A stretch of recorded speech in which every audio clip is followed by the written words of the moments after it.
Put away my shot.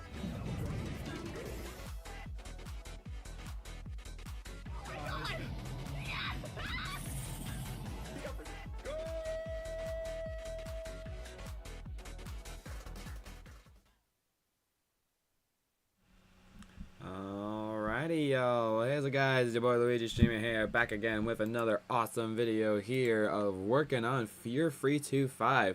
This is going to be the last building stream that I have dedicated for working onto this project here, because I have a good feeling that, well, I'm not going to get it done in this video here. It's that, like, this week is definitely going to be the week that it's going to get done, because there's not really a whole lot left with the build, and I'm really hoping in this stream here we can get really, really close to, like, nearing towards the end here. Now, there's still, like, a few, like, little, like, minor like things that I want to do. Like, I consider them minor because they're not as difficult compared to some of the other things that I have planned for this build here.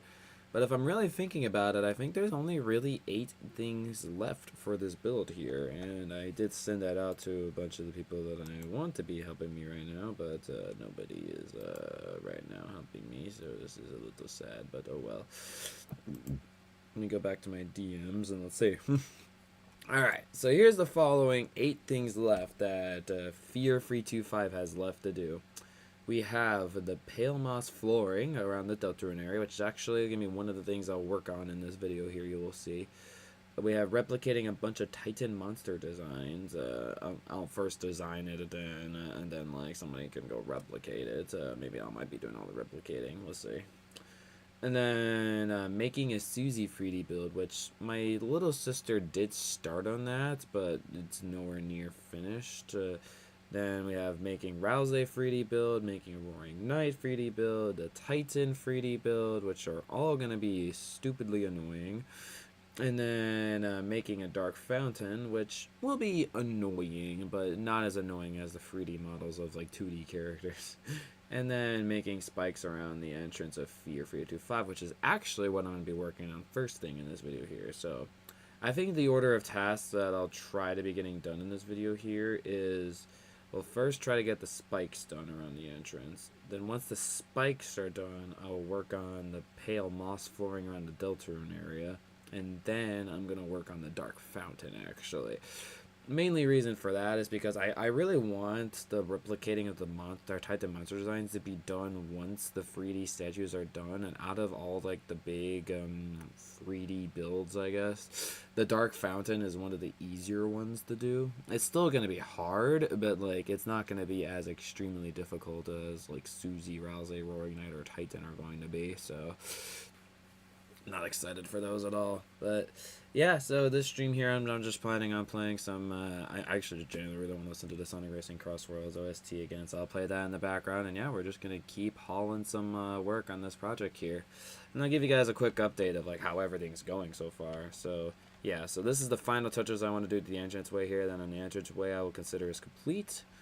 And because Fizz won the Halloween party, we have a Halloween hot sitting Miku here, looking very nice in our graveyard area here. We did it, like, it looks so good. I finally had a use for using raisin blocks, like, look at that. Jackie is now fully completed here from that tutorial that I found. That was really cool. So this looks incredible. Like big shout outs to the tutorial that I used for that. I forget the name of the user on top of my head, so apologies. And also big shout outs to the tutorial for this as well. Like obviously there was not a tutorial out there for a Halloween Hatsune Miku. We originally we made it in the the original Hatsune Miku colors, but then we changed it into Halloween. So yeah. Changed it to all the orange colors. And I think, yeah, I pretty much like showcased most of this. Nothing really, well, actually, one huge change in the Pale Moss Forest that was done. Well, a minor change is that the tunnel here was extended, but you can see here our spider webs are fully complete, and we have an amazing Black Widow designed by Fizzy. Fizzy did an absolutely phenomenal job on this here. Like, I am so impressed. Like, she is such a talented builder. Like, wow. So yeah, so pretty much the Pale Forest, the graveyard area are fully complete. The entrance still needs to be completed, And Crisis City, I will also say, has been fully completed, and it looks fucking stunning. Like, I absolutely love how everything turned out. Mephiles in the middle, like all the detail on the buildings. You got little holes in most of the buildings. There you have the destroyed roads. You have the little craters holding up the ride. On the outside, you have this really cool outline of the netherrack with some netherwort, crimson nylium, some lava, some fire all around. Looking phenomenal, which actually I need to do a bone meal layer around here. The freaking thing music forgot to do that. Whoopsie. And then also super cool is we have fire tornadoes here in this big open street area here. This was actually made by Baku, and I was insanely impressed. Like, Baku did a phenomenal job. Like, I really had nothing I wanted to change. Like, I didn't even want to touch it. And even in this one here, he has a freaking car in the tornado. Like, that is so freaking sick. Like, I just cannot believe how... I mean, like, this easily was the area that took the most amount of work to do, and I hope you can see why, because, man, this looks so good, man. Like, I'm just genuinely impressed. And to weave in and transition into our next area here, we have I found a cool Luigi's Mansion build here, and Fizzy did a phenomenal job recreating this, and he actually went above and beyond, because there were some details in the tutorial that weren't in there. But Fizz decided to just add them in, and it just looks so good. The Luigi's Mansion here is such a cool transition from Crisis City into the next area. And if you go in through the door here, you have this incredible tunnel here with the... I forget what these blocks are called. Hold on. What are these called? Respawn anchors. And you have some of the chiseled bookshelf. You have the door just there, so like on the side, and then you have all these crying obsidian that you go fly through. And then yeah, this is the main area that we're gonna be working on here. You can see that Chris is fully complete here, which Rosie did an absolutely phenomenal job of Chris. So I'm genuinely impressed. And you can see there is some progress on Susie, but yeah, there's still a lot that needs to be done. And Susie definitely looks a little cursed with what's done so far. And yeah, this is where the Titan's going to be. The Roaring Knight's going to be about around here. The Dark Fountain will be in the back.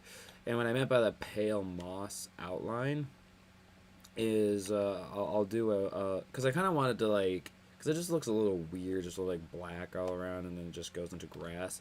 I kind of wanted like to fade in, so there'll be like a little like tiny layer like around like with pale moss around this here, and like weave into it. Then we'll do like a layer of bone meal around, and yeah, that's gonna be it for one of the like the last areas.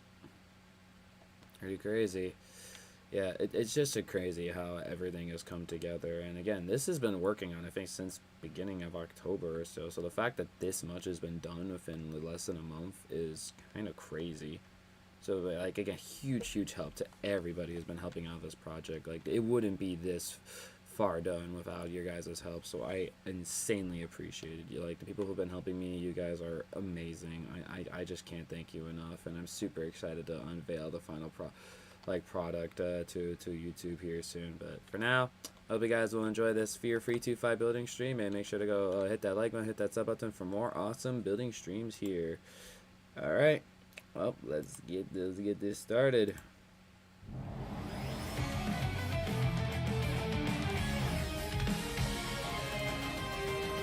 Alright, hey, let's get volume balance. Alright.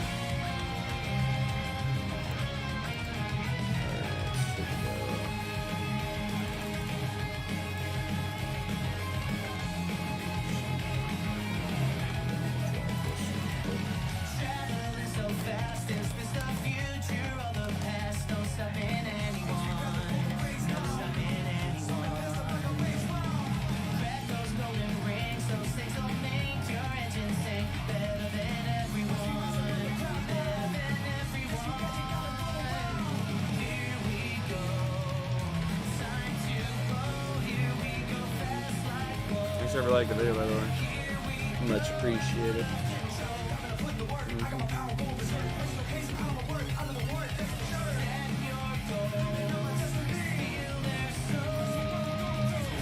Sonic racing all around the world, faster than ever.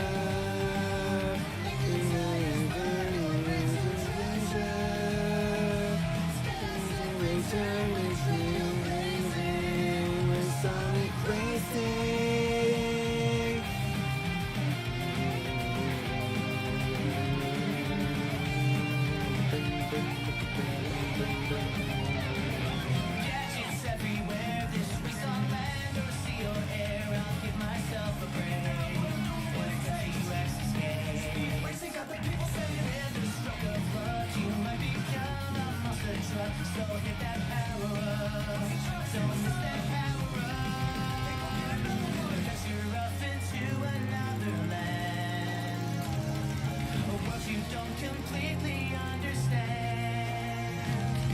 Where will the journey go? Which way will the rivers flow? These are the questions of the open road. It's sonic racing all around the world, faster than ever. Racing treasure.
just realized that my fill is actually not gonna work. That's gonna annoy me. I should have filled this in switch. Because like I was gonna do a like you get rid of all the grass and then you do this command that's like you fill and replace air. But like there's a bunch of those lines there with the design of the smooth basalt, so I want to be able to do all that shit. Darn. Sucks.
Actually, I might have an idea. I might have a workaround.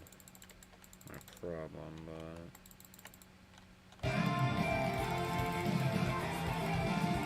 need to kind of probably out here. I should have done it before.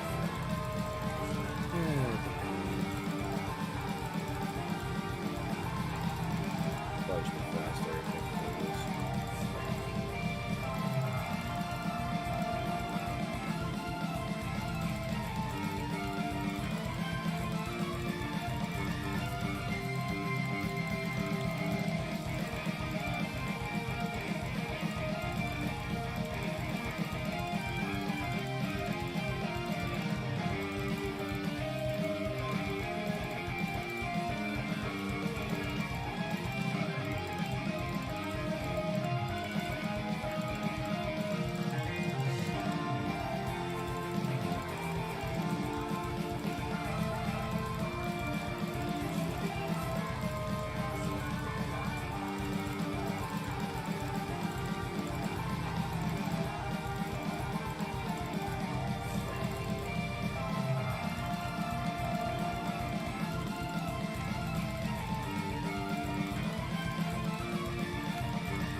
There's so much to do. I feel like this menu is the worst.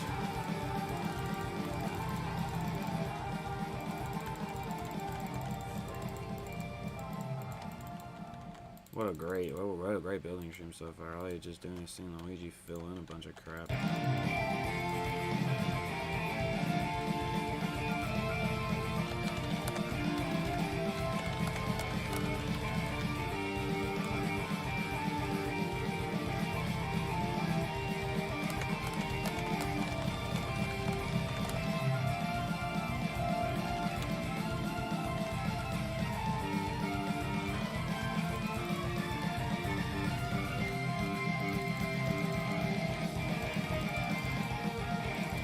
Could have saved a good amount of time. Yeah, maybe. I should have to use the fill command strategically. If I use my fill command strategically, then I could achieve completing this a lot faster. I don't know why I'm talking like Shadow. Maybe it's the Sonic Racing Crossroads stuff rubbing off on me. Alright, let's fill it here.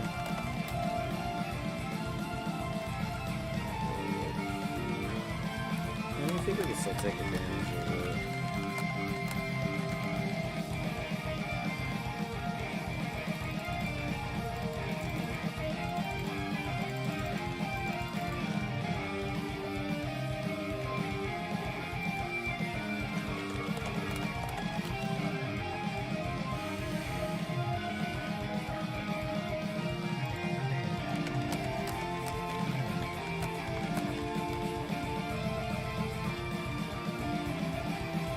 Not to say, I don't think I messed up that fill command. I know what you want, bro.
just blue flowers.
I like how my way of doing detail on the pale moss is just spam a bunch of carpets on the place.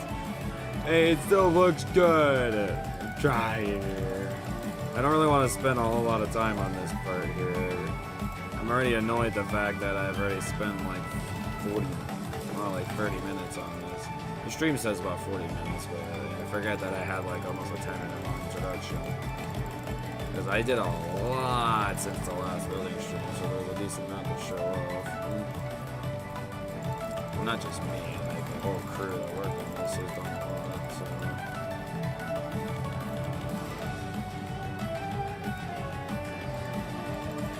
Definitely a pretty awesome crew. I mean, it still looks good, because it looks like it's still got it, like it's got some depth to it. I feel like I need to add at least something else to it. I'm trying to figure out what I want that to be. I'm not sure yet. Maybe I'll add maybe some gray wool or something. Maybe. Just depends what fits the best.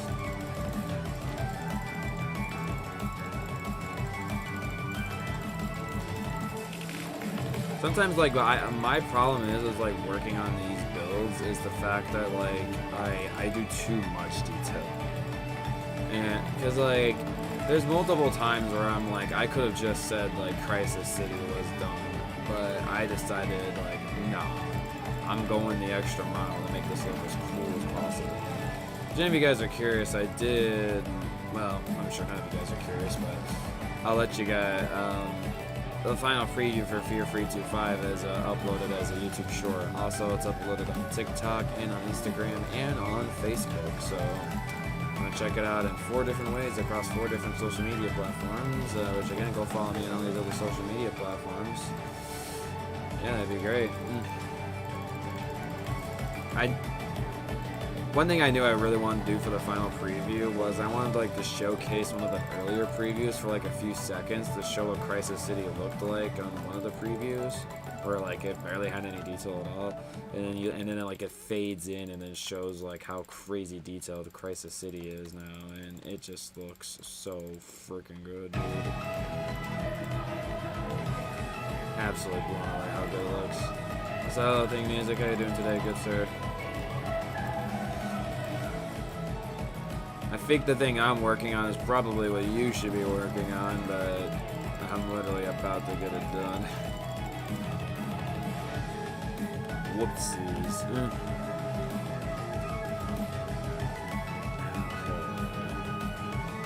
How many blocks do I think would be good?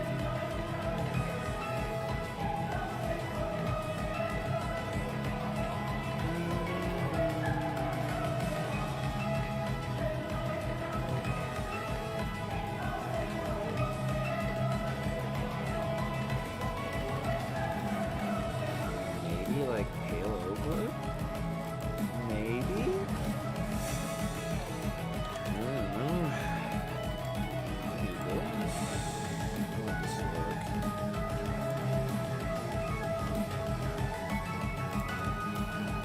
Guess I could do like maybe like little bits of like gray powder. I'm doing alright. I'm honestly kind of like, my mood set right now is like, I just want to get this done. So I'm like trying to like just haul butt on this project here. Which I will say, like, the fact that even when I have not been on the realm really on the weekends because like I have to work at my job, and the fact that like some of you guys are still coming on to go and help me out with the build, like it genuinely means a lot. So I greatly appreciate your guys' help. Like, we would not be at this point in the build if it wasn't for some of y'all helping out. Like you think music, I mean, I know it may not seem like you've done a lot, but you've definitely have moved the project so much faster. Fizz did an absolutely phenomenal job with the stuff that I've assigned to her. I've been absolutely blown away at her work. Scarlett actually just recently came on and helped today, so that was pretty awesome. Baku did some really cool fire tornadoes in Crisis City and helped with the broken, damaged buildings. Jay helped a little bit with the entranceway when I was doing the Pale Forest part, I think. Then I had multiple people helping me out with the Fear 325 logo, recreating the pixel art for it. Emmy has also been a huge help. I'm glad I really recruited Erica since she's been doing so much stuff. She helped with the Hatsune Miku that's in. She fully completed the Hatsune Miku build, which I know you started that a little bit. Music, so I appreciate that. Yeah, she's helped with like so much detailing in the Crisis City area. Like, there's just been so many people that's been helping out with the project. Freezer's also helped out with it like a good bit too. Salmax also has been a huge help. He's done so much for the build. Absolute mad lad. I know like Freezer to help with recreating the rest of Jackie. I know we have multiple other people like helping out of that. I know we need to get it done soon because like, yes, I want to get it done before Halloween, but also you got to think about that. I also need to get the video made for it before Halloween, and I'm sure I'm gonna make a really cool video for this thing here, and I need time to make that video.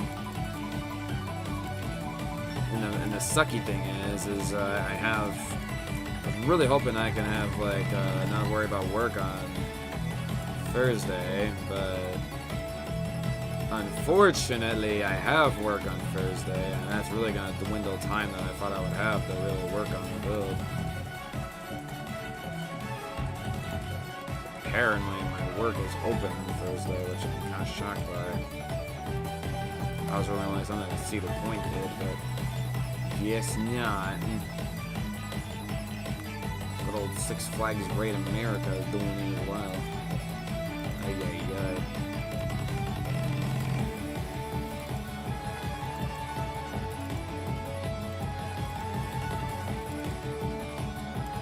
yeah, hopefully we can get it done soon.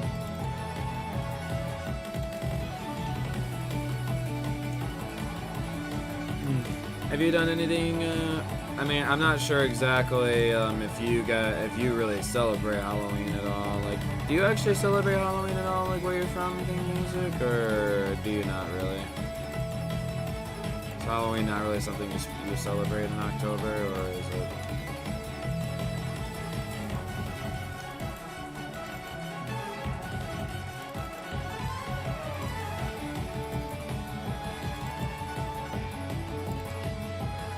Yeah, you celebrate it. Anything cool that you've done for Halloween at all yet, or not really? You celebrate it? Okay. I don't know. I don't know if, like, it's something Europe does, but I kind of had a feeling it would, but...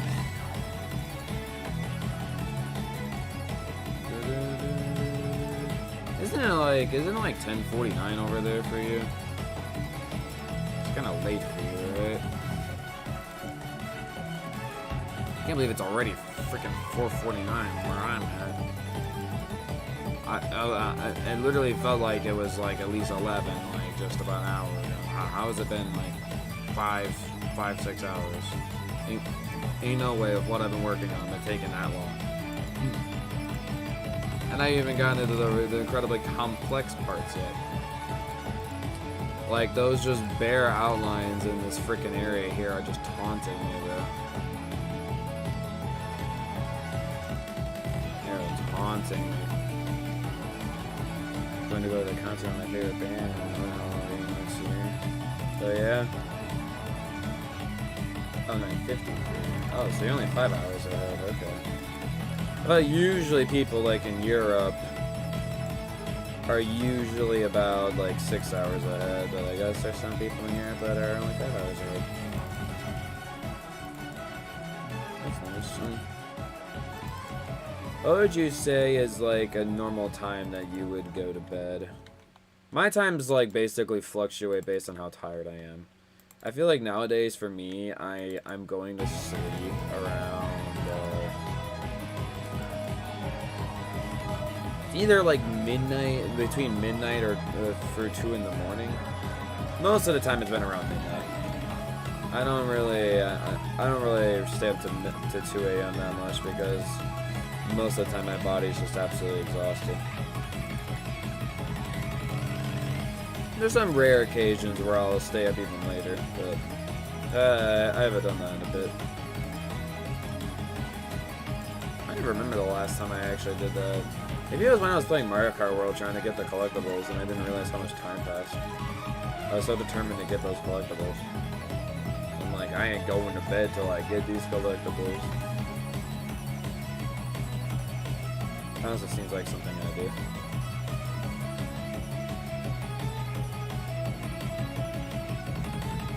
Alright, so now that's going fine.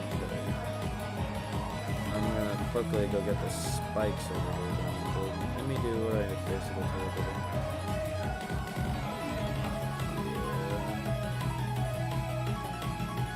Yeah. Usually 11. Okay. So from the sound of it, it looks like you're probably only have about like 1 hour to help me. Is that about accurate?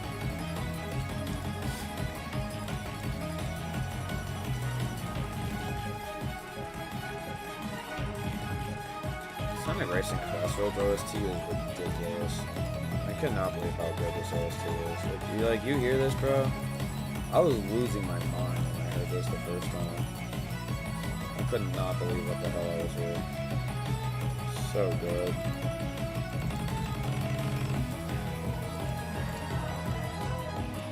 You know, funnily enough, one of the things that actually I'm like very much in the mood to do at some point this week, I really just want to like go out to the mall. Cause sometimes there's a select stuff that I want to go and get, but sometimes like when you go to the mall and you find like those cool little anime shops, for example, you could find some stuff that you that I didn't really know that I wanted before, but then I want to go and get it. make some new anime plushies. Like, something that I would love to potentially see if I could get is, I'm hoping either I could try to get, like, some cool ReZero poster or some ReZero plushie. Because I absolutely adore ReZero. It's easily up there as one of my, like, favorite animes. And I want to show it some support, and I want to buy some merchandise. I also watch some other animes like Code Geass too, and it could be cool to show that anime some support as well. Code Geass is phenomenal. Like, my gosh. Yeah, Jesse, like my old senior college roommate, he has been on fire with his like anime recommendations. I've literally enjoyed so much like every anime that Jesse has recommended me. Xbox does this really annoying thing, or I have to load into Minecraft and exit and reload, or else it doesn't work. That's why I always have to take 15 to 20 minutes to join. Jeez, that does sound kind of annoying. Big oof.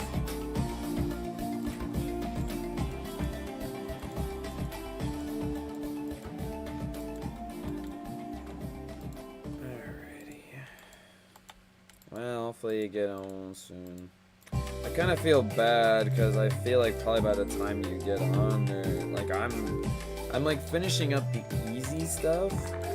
There's not gonna be, because honestly at the point of the build that I'm at right now, I may start asking for experts help. I know like you literally told me that you're not that good of a builder, so I'm taking that into consideration. And the thing is, for the stuff that I have to build too, it's like, I'm not even sure how well I'm going to do it.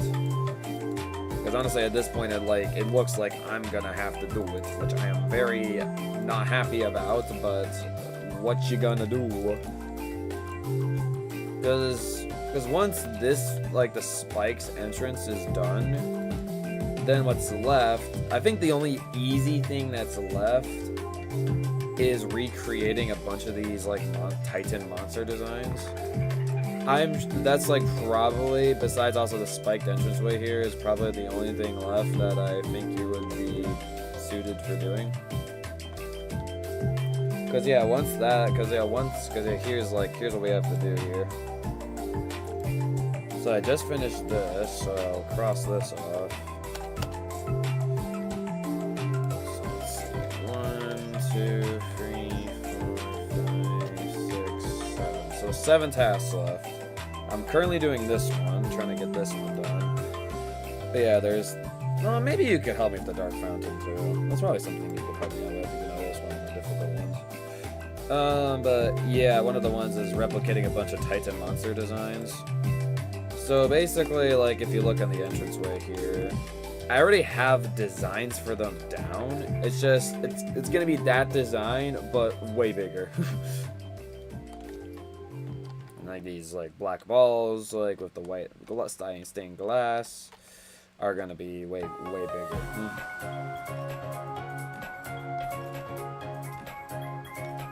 So yeah, I'll just replicate a bunch of those. So I'm sure replicating something won't be too difficult for.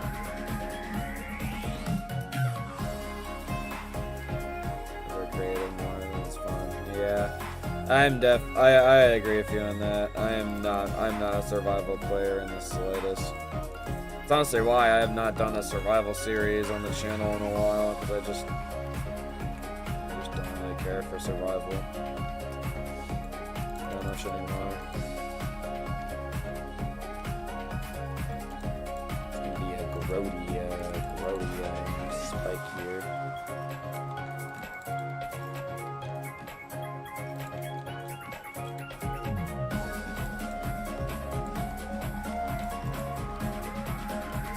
This one's a bit annoying to do because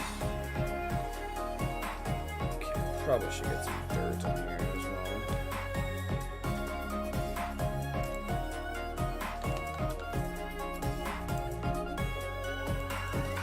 That doesn't shoot much.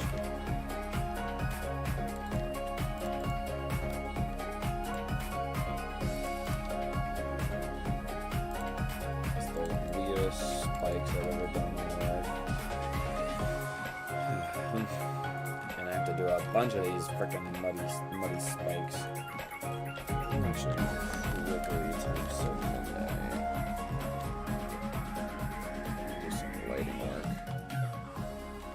What am I doing? You can't get light blocks from there.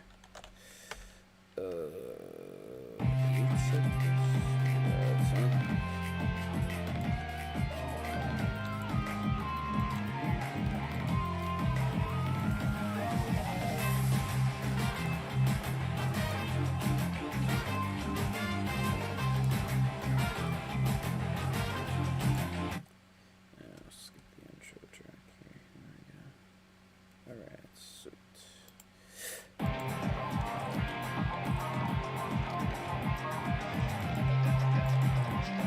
Light these up a little bit.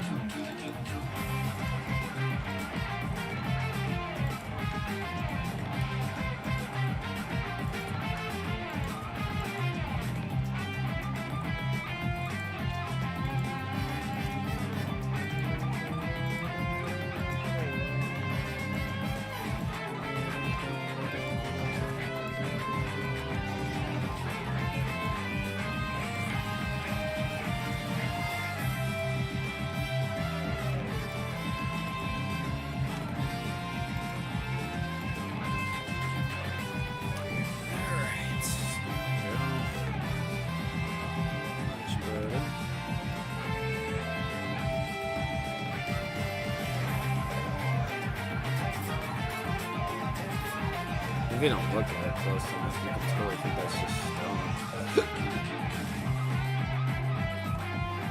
Okay,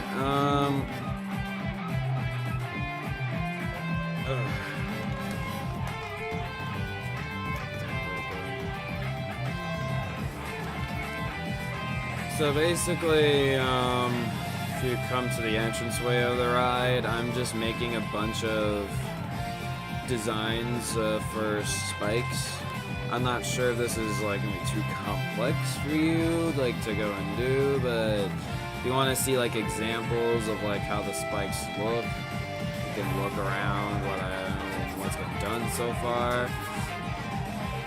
And for this part here specifically, if you see the bulldozer, so like you see these little outlines here, basically you make the spike within the outline.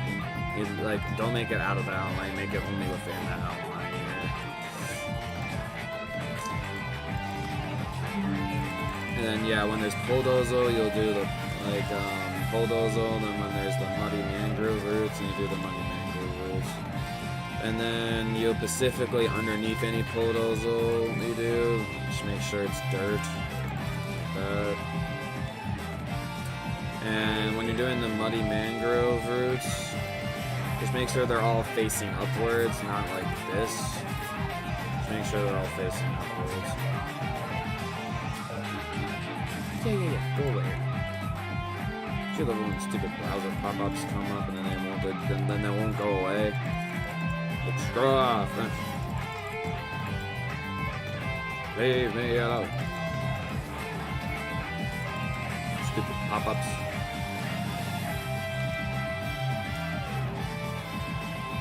Does that make sense, or do you have any kind of questions of what to do?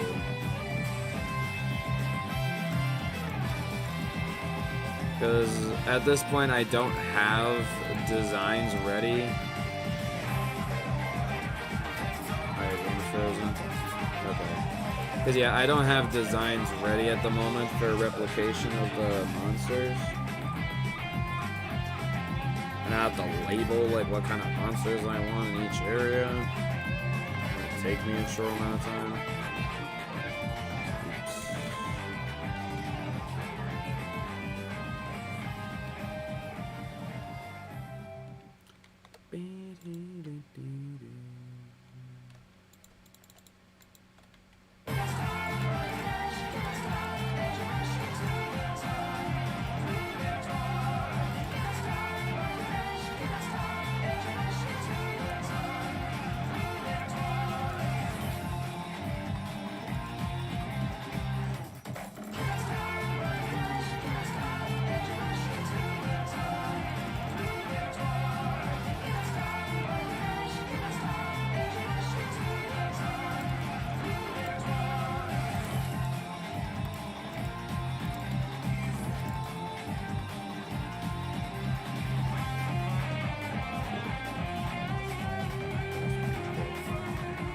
funny because I haven't seen you leave the room yet. Oh, there you go. As I say that, you leave the room.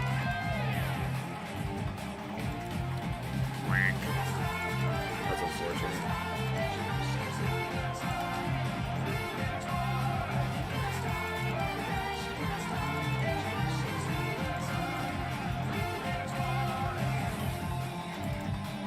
Well, I'll be waiting for you to come back on every day.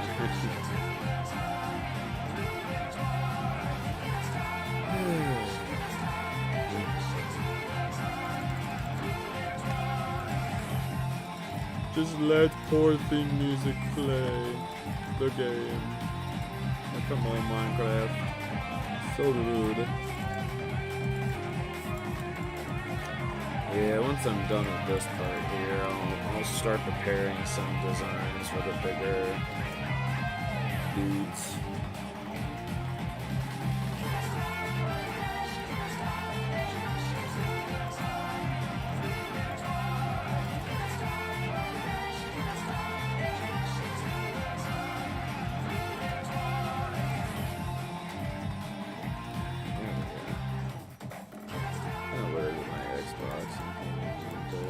Does your like Xbox handle other games like pretty well, and just Minecraft is just one that doesn't like for some reason? Just your Minecraft is like Xbox is like, I hate Minecraft, but I love all these other games. Like why don't you play all these other games, bro? And he's like, because I want to play Minecraft right now. I want to help out a good pal, a good streamer pal. It does not.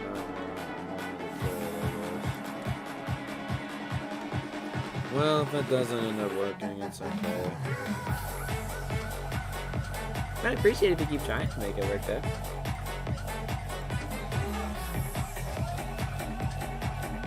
Could be okay, weird if I didn't get occasion. Okay, special. Gotcha.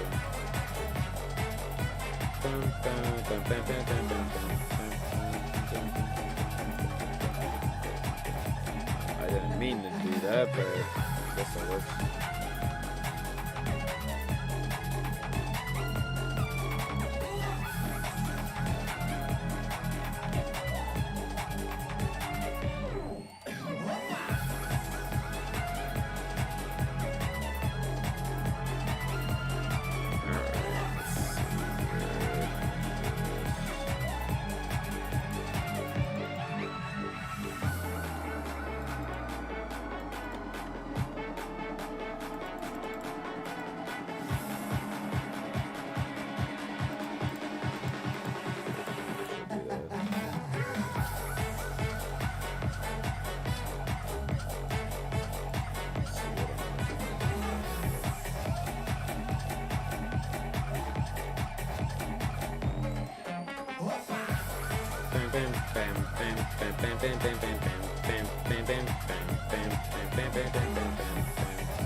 How old is your Xbox?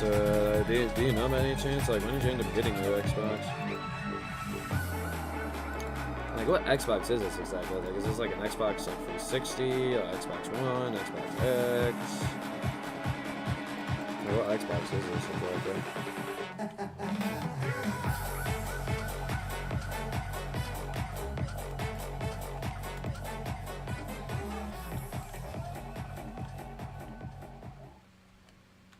Xbox One, okay.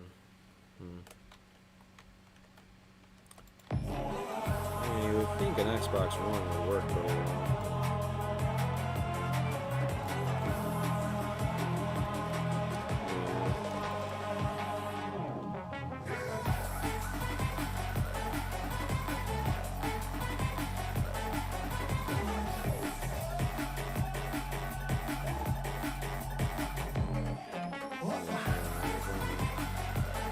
It might honestly just be showing its age. I mean, it's, if you think about it, it's 8 years old. A long time for a console. It's really possible. I feel like for us, it's like we use a console for a while, but then like we proceed to then not use it then for a bit. Because it's like, well, new consoles come out, so then that console, you know, can get a break, you know? So even though, like, yeah, we've had a console for a while, like, it's still resting and not working for a while later.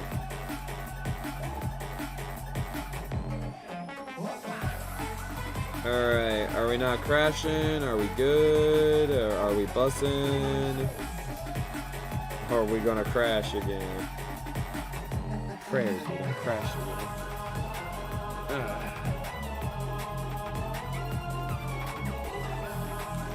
Yeah, like I was saying earlier, just kind of follow the outlines. If there's Podozo area, then there's muddy routes, then you do the muddy routes. If there's Podozo, then you do the Podozo. And if you want ideas of how the spikes look, there's a bunch of them all around the entrance. Yeah.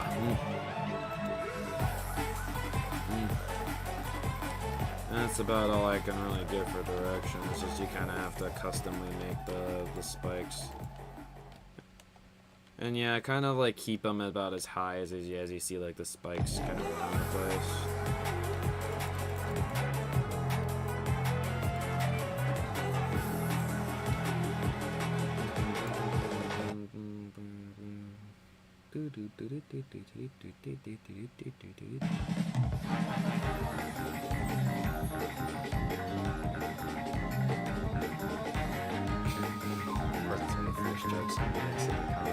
You got colorful on it. And yeah, again, once you're kind of stacking up the Podozo, make sure any Podozo that's underneath, any blocks that are below the Podozo, just turn them into dirt.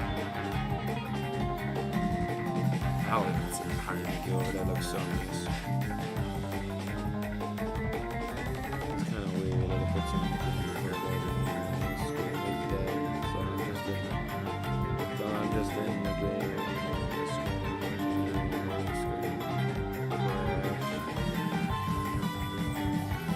Yeah, I found that weird too.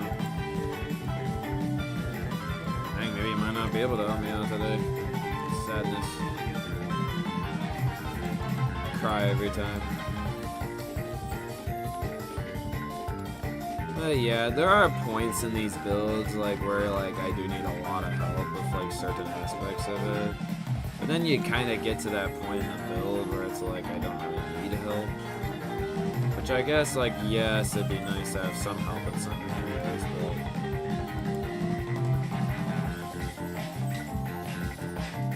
well, let's try at least one more time, and if it's still crashing, then we'll just stop trying.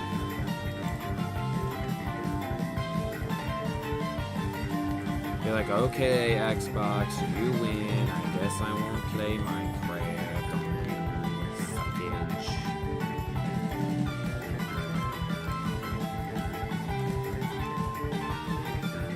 Cause you know, well, you know, as the old saying goes, third time's the charm. At least let's hope it is this time.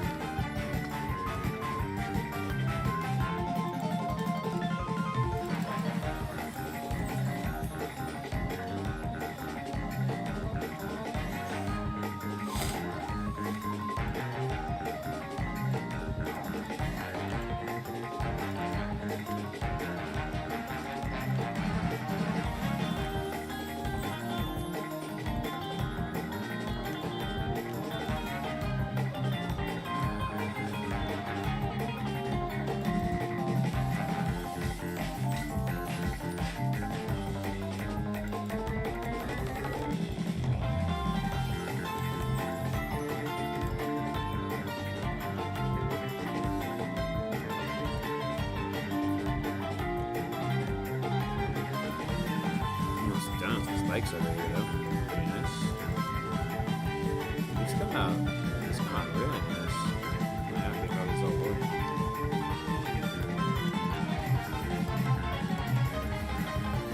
much do I have left? 1, 2, 3, 4, 5, 6, 7, 8, 9. Sweet.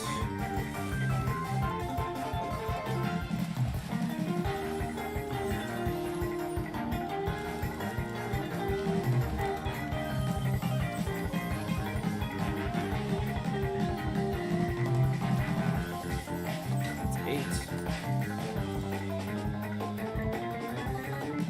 What is this track called? It's called Colorful Mall. First lap from Sonic Racing Crossroads. All the music you're hearing in the background is actually from Sonic Racing Crossroads. I just felt like listening to the others too, but very extreme. I wanted to listen to it in a different stream, but then someone made me listen to the Sparks of Hobo ST. Gee, I wonder who that was. Not that it was a bad listen, I just... The Sonic Racing Crossroads OST is better, I'm sorry. I just don't have that attachment to the game yet. Because I haven't played it yet. I think music's like once I start hearing us talk about Sparks, I hope he's just randomly gonna appear out of the blue.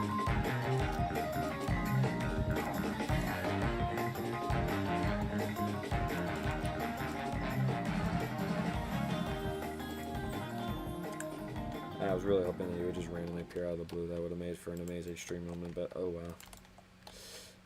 Guess he ain't appearing out of the blue this time.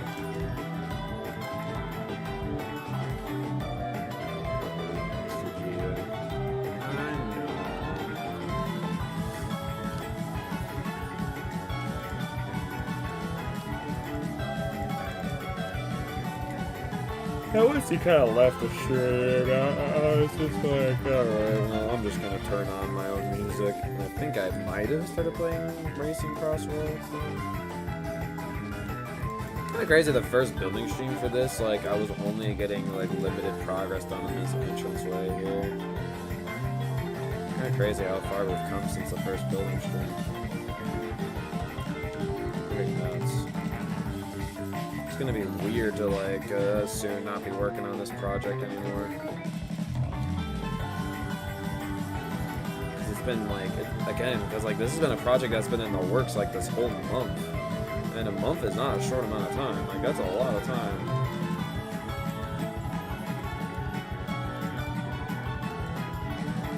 So the fact that this is getting this close to being done is kind of crazy. I don't know if I had this realm for. That's a good question. From what I remember, like, this is what I've always told people, I'm pretty confident the realm has been around since 2017. So, the realm has been building up and changing and getting brand new builds in it for 8 years. Some years don't have as much new stuff as other years, but still. Been going strong. It's had a big history for a while. It's been on Java, then eventually there was a big time where it transitioned to Bedrock, and now most stuff is being made in Bedrock. I'm not sure if I'll end up transitioning back to Java. I don't know. Possibly. Alright, let's see if third time's a charm. Where does Leo's or his theme music's run on the Xbox still hate it? I like how as he like gets on it for a time, he's literally about to finish the spikes. Literally about to finish the spikes. I only got like two designs left.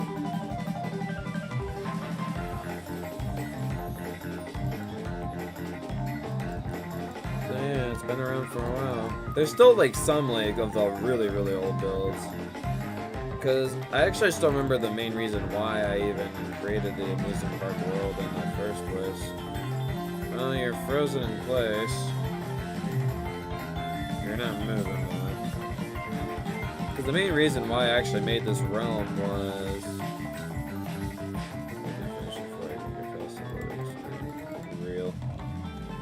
See, the main reason why I made the amusement park world, because specifically there is like two worlds. There's a very old world that has like a lot of like the old builds that I made back in like maybe like 2016, 2017-ish. Maybe the realm's been around for even longer, who knows. But specifically the amusement park world here, I remember specifically, has been here since 2017. The old world's probably maybe all the way back in like 2015 or something. So I might have honestly had this realm for like 10 years. Pretty crazy.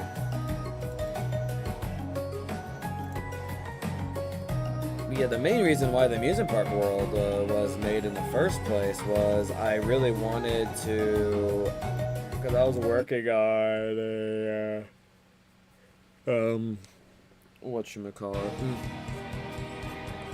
I was working on on the old world. I wanted to recreate Space Mountain in Minecraft, but because the old world was like, it wasn't a flat world, it was a bunch of hilly terrain with different like of course like biomes and whatnot everywhere. I couldn't find a good flat space to go and make the ride, and it would have been super annoying to have to go like level everything around the place to make a flat floor. So I literally made a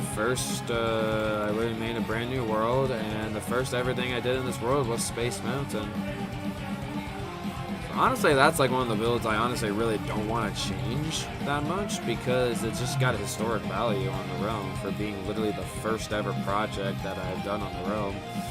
So it has a special place. It's kind of funny though, like it's still the only Disney coaster that I've ever made in Minecraft. I have not made, well, I guess that's technically not true, because I did make my own version of Test Track, but that's actually not a coaster though. It's a flat ride that actually goes really fast. It's very interesting.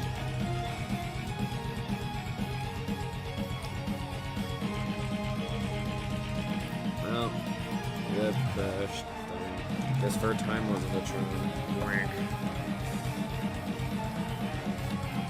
So sad. Well, that sucks. Well, I couldn't say I didn't try. Definitely tried. Because Xbox is being in a buttocks. Absolute buttocks.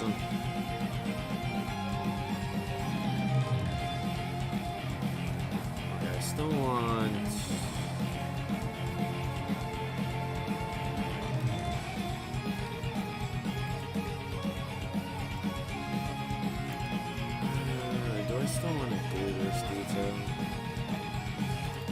the detail guy in me is like, yeah, dude. You're gonna be upset if you don't do it, so you gotta do it, pal. Alright, fine. Do the spider webs first. Push one block at a time. I'm not actually pushing two.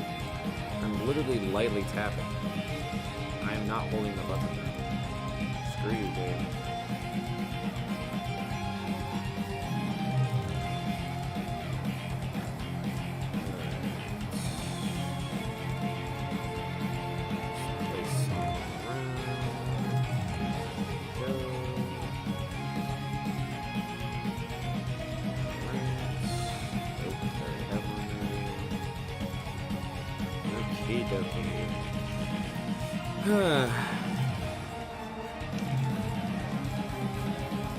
But yeah, from Space Mountain though, I really want to keep going on my history lesson of this world.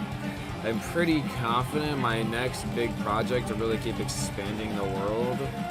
I did, since my home park, Six Flags Great America, I did a bunch of, I recreated all the coasters at Great America at the time. So Max Force wasn't around, or Raff Rock Shasta was not around, which I still have to make Raff Rock Shasta. I'm really hoping that Google Earth will update Great America and I can make it easy with that, but knowing my luck, I'm not going to get that lucky, and I'm going to have to make Raff Rock Shasta about Google Earth, which is always very frustrating. Google Earth is my big help when it comes to making coasters nowadays. And after that, since it's my favorite amusement park in the world, I worked on a bunch of Cedar Point coasters.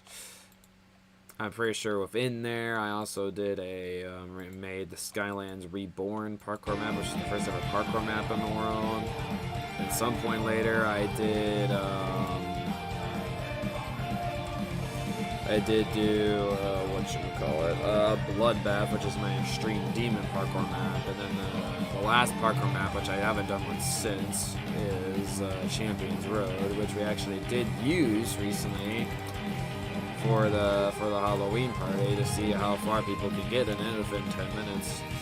And they ended up not getting as far as I thought they would. Trying to say, what was I expecting? I think most of the people playing in that party were not like parkour masters. So I kinda had to expect that.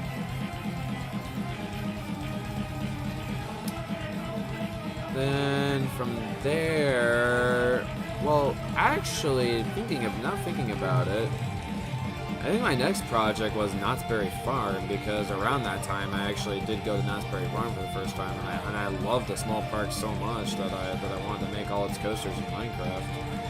And yeah, I did that. And eventually later on I made Hang Time when that was announced, but even made their like old defunct boomerang. So that's cool. Then after the Knott's Berry Farm project, I might have done like I might have done like Mega Evolution. I remember that was a project in between too. Mega Evolution was my 12-minute long coaster in the world. So that was like a pretty extensive project. And I'm sure I also built Intimidator 305, Twisted Timbers along the way. Which are still, I think, my only 2 King's Dominion coaster recreations that I've done. Which I want to revamp both of them, especially with Intimidator, making it the new Pantherion colors, with also just revamping the layout in general, because my Intimidator recreation is, looking back at it, it's bad. I don't like it. I could do so much better now. And I think like the project where I genuinely really started getting better at building coasters, like I could tell my building skills were improving, is when I was working on the Kings Island project. Because Mystic Timbers, like, yeah, there's some parts in it that could have been done a little bit better, but overall though, Mystic Timbers was like a big step in the right direction for making some really nice coasters. And Test Track was a big project in there as well. And also throughout the years too, I did a bunch of holiday coasters. Let's see if I can remember them all the top of my head. So for Halloween, we have Red Flesh, which was a Halloween version of Red Force at Ferrari Land, not Ferrari World. And then I did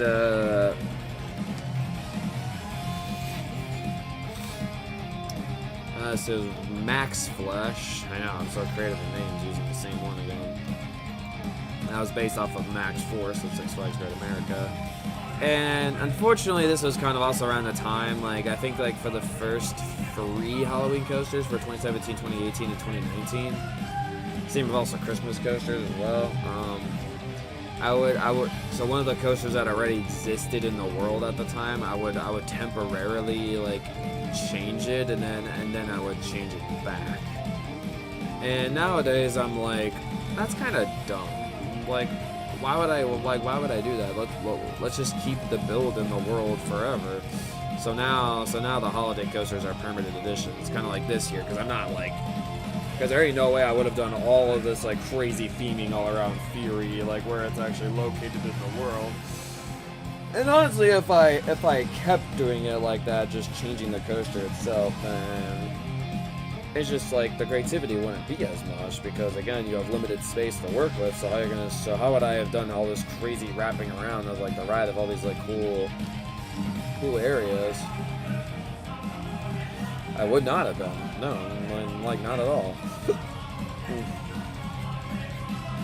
So I'm really glad I started making the holiday coasters permanent coasters in the world. So after Max Flesh, again it was Max Force, Halloween coaster, I did it was Yukon Devil, which at the time Yukon Striker was out, and I did a recreation of that and transformed that ride. Then from there, this is when I started doing permanent Halloween coasters. I did Bloody Banshee. So Bloody Banshee is actually somewhere in the world, which is a Halloween version of Banshee at Kings Island. Then I did Death Coast Racers, which Bloody Banshee was like a start in the direction where I started going pretty crazy with my Halloween theming.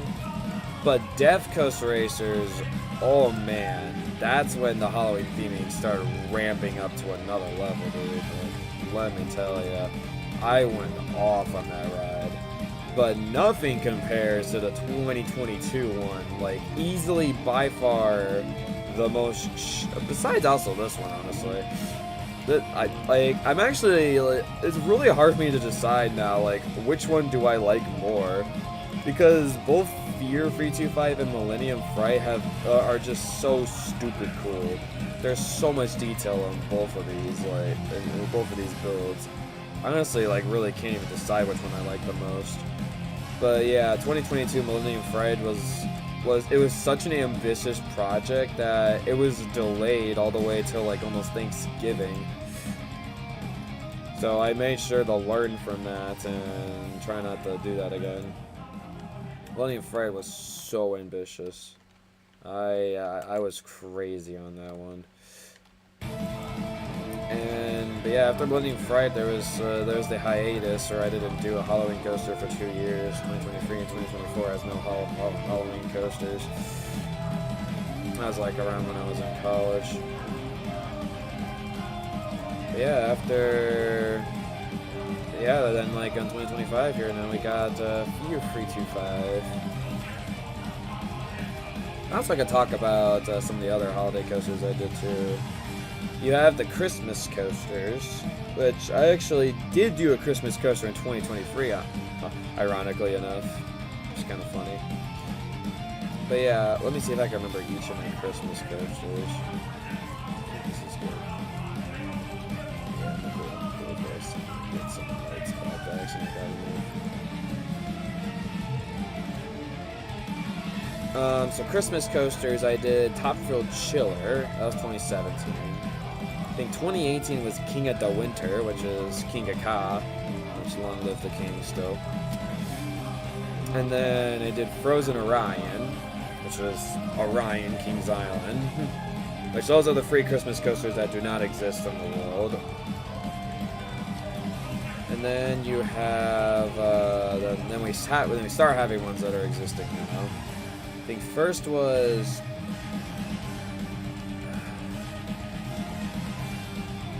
well, 2020, I'm trying to think in my head. Maybe actually I didn't do a Christmas coaster in 2023. Now I'm thinking about it. No, I don't think I did actually. Retract that statement. Okay. 2020 was a Millennium Freeze, which that one turned out really well. I was really impressed with Millennium Freeze. That was phenomenally well done. Alright, well there you go, by the way. We have our fully completed Fear 325 entranceway. Very nice. Looking good. Let me just quickly get those thoughts out. So yeah, there is Millennium Freeze. Then I did a Shivering Diamondback, which that one was awesome. I love Shivering Diamondback. And then a more small scale one I did was Twisted Blizzard, I think, which was Twisted Cyclone from Six Flags Over Georgia. The Shivering Diamondback is Diamondback Kings Island. The Millennium Freeze is Millennium Forest Cedar Point.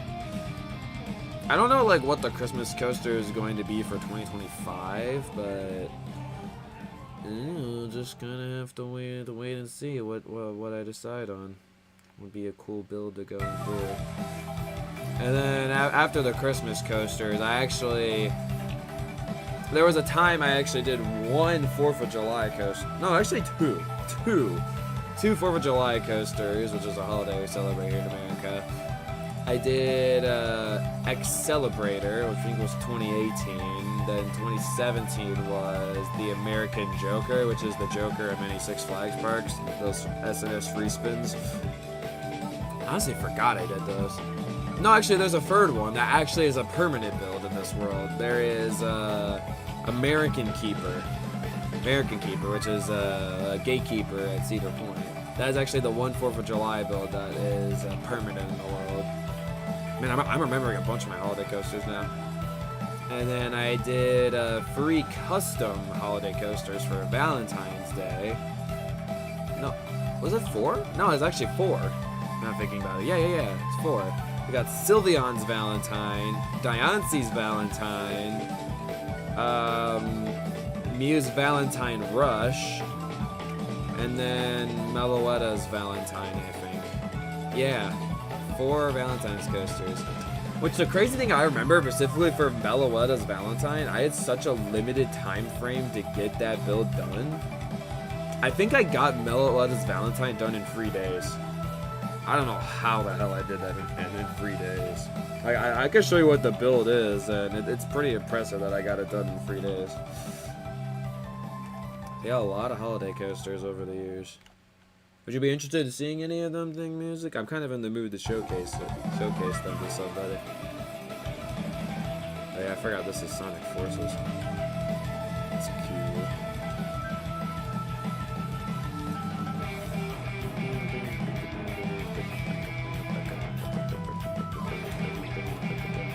How about it, man?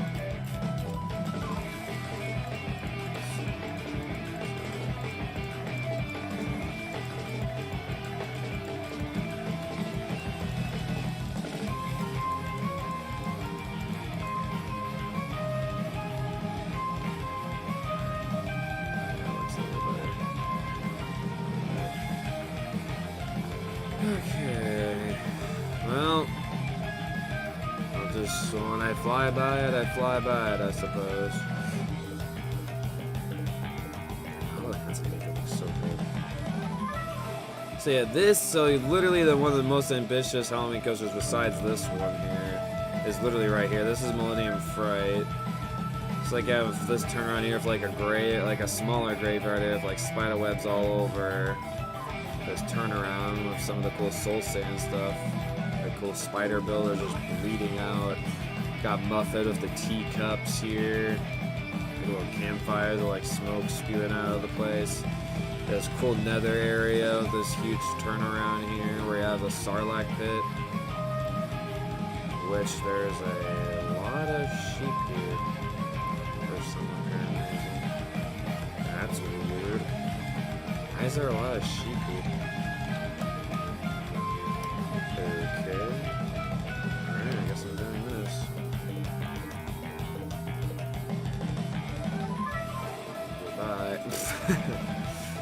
Yeesh. I think that was Emmy and Fizzy. Jeez, I did not realize how much sheep that they ended up throwing around the place. Gosh damn. These two are crazy. And then yeah, like this area is sick. With the security breach, there's these really cool tutorials for each of like the different animatronics. The whole stage I did here was like fully custom made. And then you have the FNAF pizza simulator here with those animatronics at their own stage and like a seating arrangement. So you have like the newer here and then like kind of like the older. Pretty cool. And then this is actually the thumbnail I used, where it showcases. So there actually are. So I do actually keep history of the old Halloween coasters in Millennium Fright. So you have the top. You have like the first like double inversion for Max Flesh. You got Bloody Banshee over here. Death Coast Racers is down there. Yukon Devil is right here, and then Red Flesh is just towering over here. And then you got the big drop for Millennium Fright. With kind of like a similar design to entranceway wise to Fear 325, where it showcases each of the different areas that you go through. So yeah, this is like the huge area for all the Halloween coasters with insane detail, like of nether everywhere. Freaking nuts. And then and again, it's not even that's not even it yet either.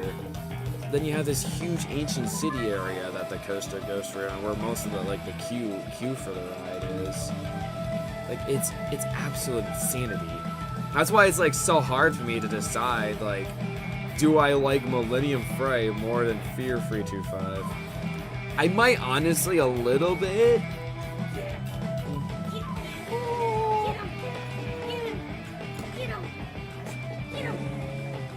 Guess what just came out? The PK Hex update! You gotta open your game, man. I've been waiting for you to open it because I figured you'd want to open it. No. What, you use running around right now? Sure, I can do that really quick if you want me to. Yes. Man, you are such a nut. Wow, look at me, I'm unwrapping the game. Wow. I'm so I don't know special. if you want to go wrap it or not. Wrap to the box or something. I don't know. See what my sister's making me do. I'm not gonna use my teeth. What are you doing, man? Check the toes, of course. Okay, got it out of the package. Are you happy now? Right. Wow, open up on the inside. Wow, so cool. Crazy. What's up, puppy?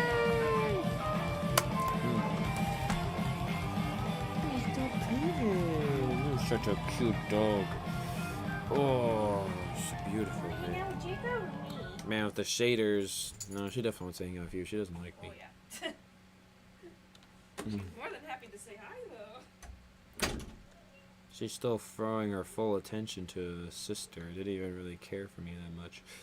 So yeah, that's Millennium Fright. Then literally, like, I have all the Millennium Forces like right near each other.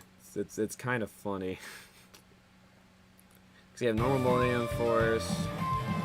Hold on, I'm gonna switch to this track here.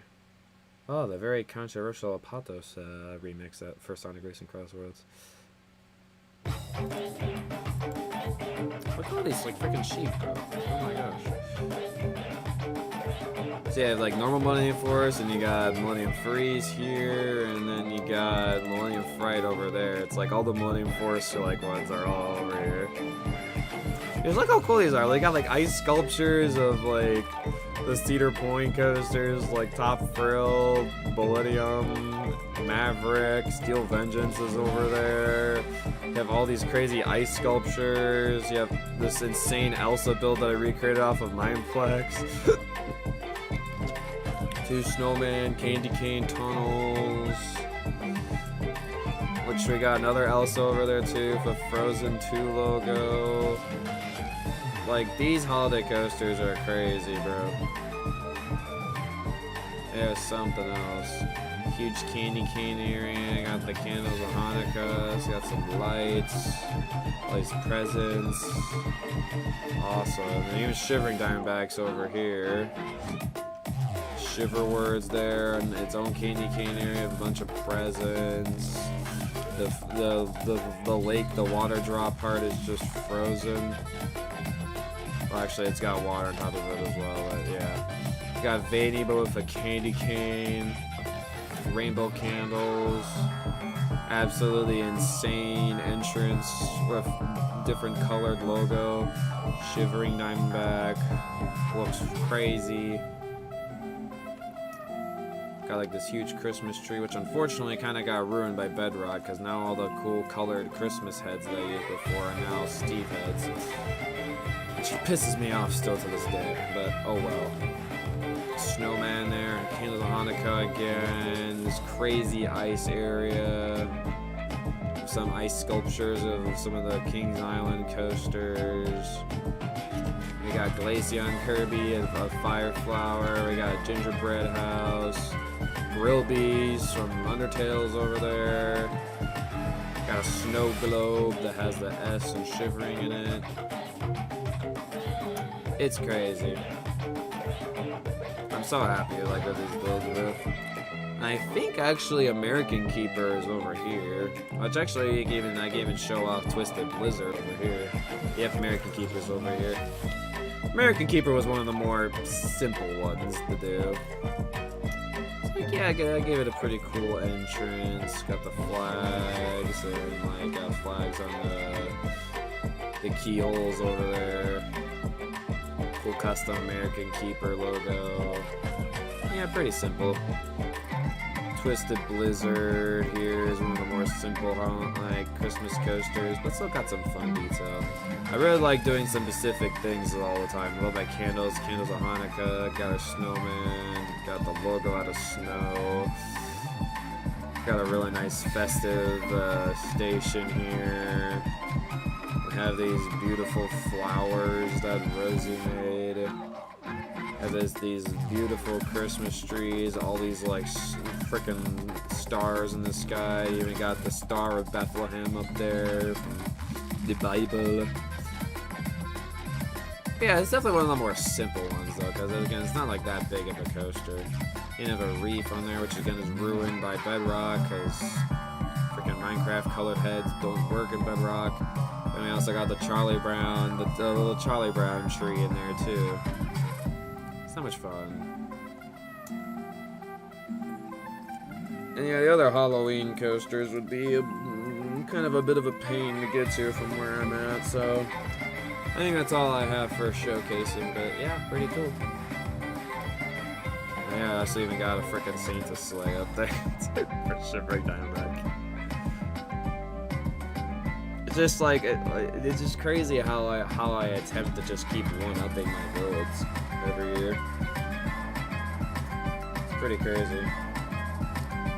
I'm definitely going the wrong way. Oh yeah, I'm definitely going the wrong way. Siren's Curse. You know, since now I'm here at Siren's Curse, I just have to see my tilt in action one more time, bro. The tilt is just so cool. I'm still amazed that I was able to do this in Minecraft. I have no idea how I was able to do this.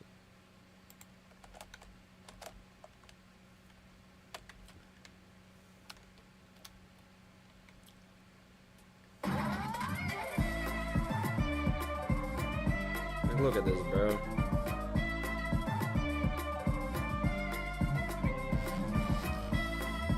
So cool. And the fact that like it's rideable too is insane. I can't believe that that's actually rideable. Actually gonna stay here and wait till it resets.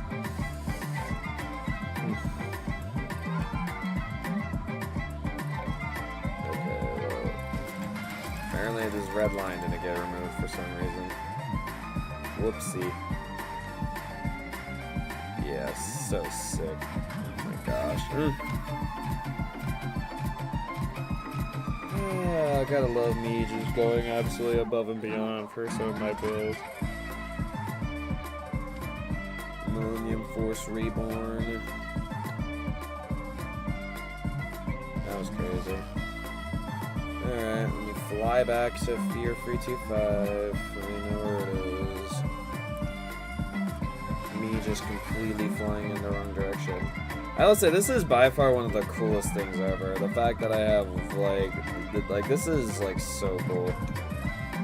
Just this here is sick. Like you have normal Millennium Force and then Millennium Freeze right next to each other, going side to side.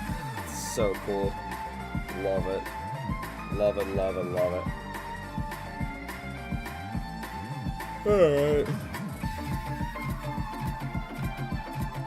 Just like a whole big expansion over here of just this coaster alone. Alright, back to work. Enough showcasing. Kind of at a point in the build though where I'm not exactly sure what I want to do.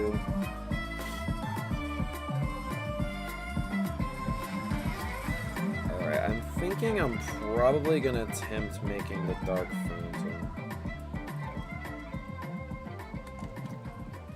I'm going to quickly actually save and quit. So I can just get rid of the stupid chat that's like filled with messages. Because unfortunately there's not a way you can clear chat in Bedrock, I don't think. Or I just don't know how. Well, the one way I do know how is just leaving and rejoining.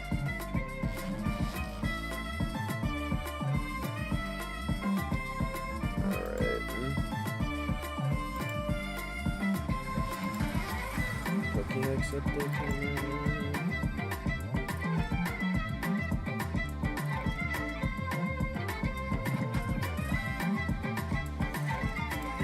Which also means I need to get to playing. Okay.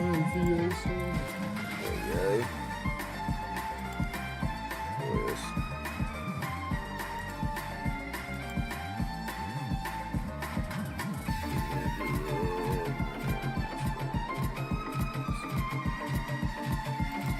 Alright. Sorry, I was gonna do some notifications. Alright. Times a day. Okay, well, I'm gonna get a reference photo out for this.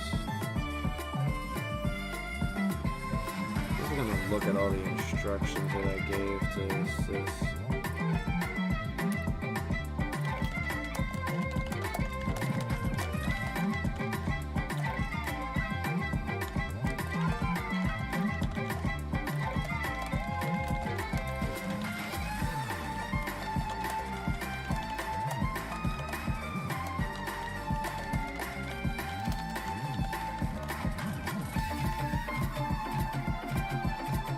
Okay, let me look at all of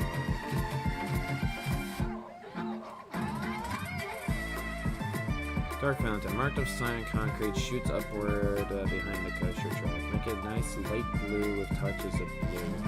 Mainly use glass and sea lanterns on the inside. Okay. Make it be around 90 to 100 blocks tall.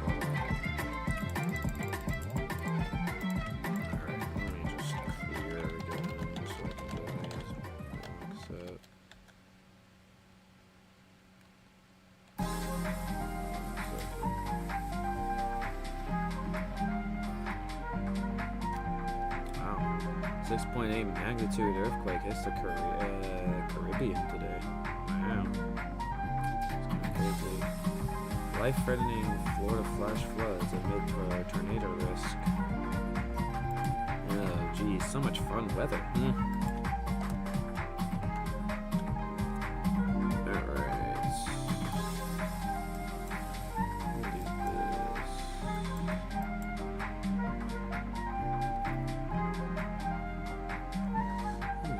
Playing Minecraft all of a sudden after messaging me.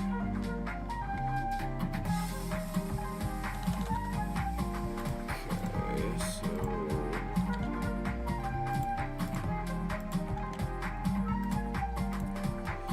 this may take me a while to figure out exactly what I'm looking for here, so bear with me. This may take me a while.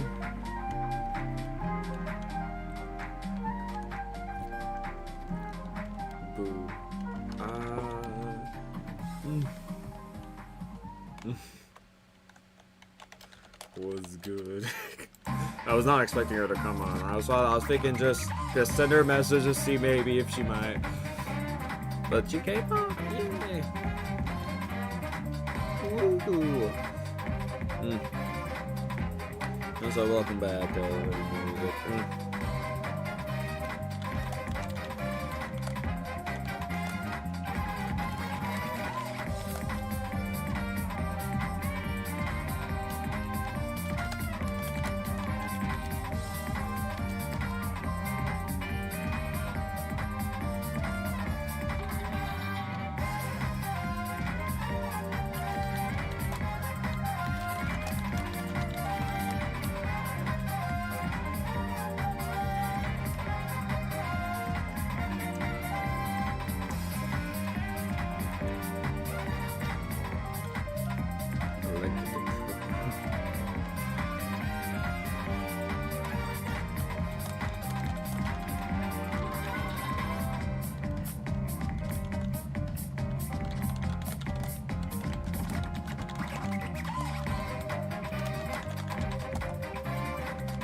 is Daisy.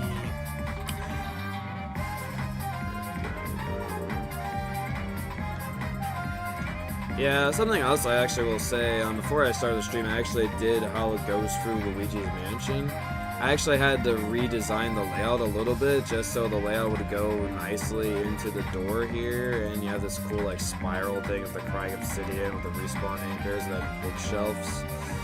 That's how it weaves into the Deltarune area. And then the way it goes out is you have this cool, like, little tunnel here with this... some jack-o'-lanterns with some shroom lights. Pretty bright, I know. So yeah, I mean, this is one of the last areas that needs to be done. Kinda crazy. You know what, funnily enough, one of my original ideas that I had for this is I was actually gonna fully encase this whole area with the black. But I realized with the time I love this build and I'm too lazy, I am not going to do that. Hell no, bro. You know how annoying it would be to encase this whole area? Too annoying. Especially with how freaking large the Dark Fountain's gonna be. Dark Fountain's gonna be like 90 blocks tall, bro. I'm actually not sure if I want to make it 90 blocks tall. Dark Fountain's gonna be about as big as the coaster. At that point, bro.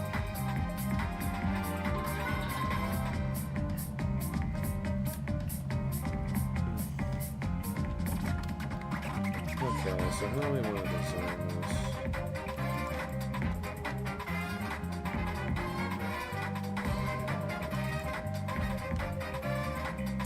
Just trying to figure out what the middle is. So the 2-block middle. Okay. I don't like 2-block middles that much, but I'll deal with it.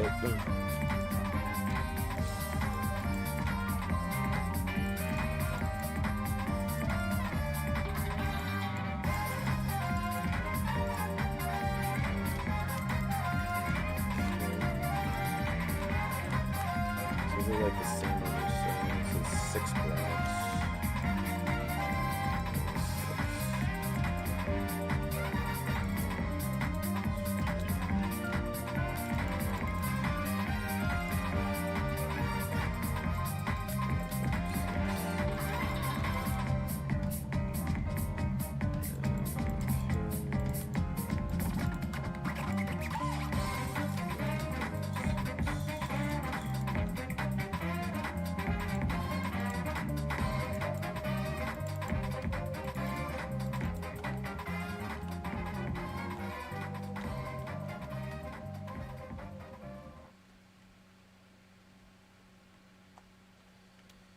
I think I want to do like a circle shape for it, and then like I'll kind of like have like some parts of it kind of like spewing out, like some glass kind of floating around.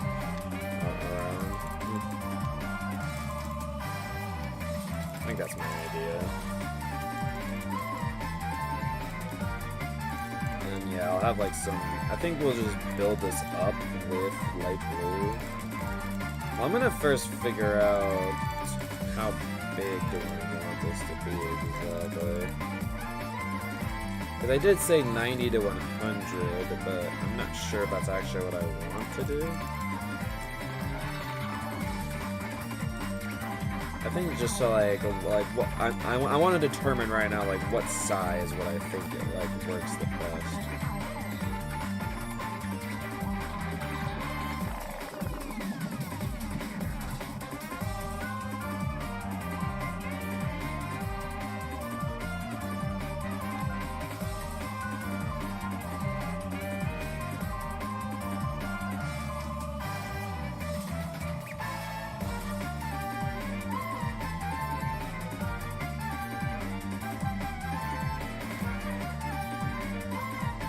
Looks pretty good to me. I think I'll do this. See that spewing dark fountain from the back. Alright.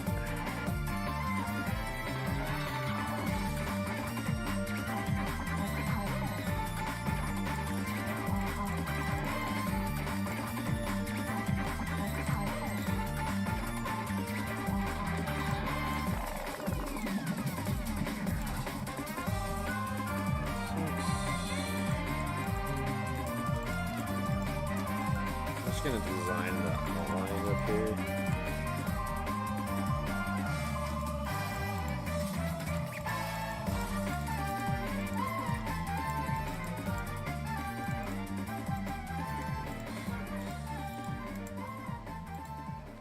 $6.49 over there for her. So.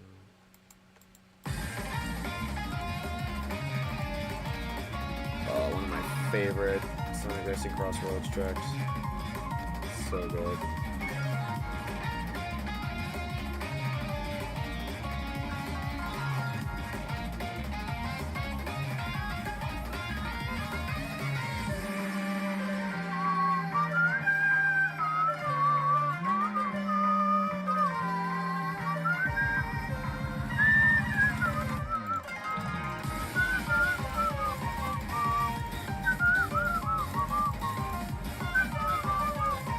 Made by the amazing Camilla, bro.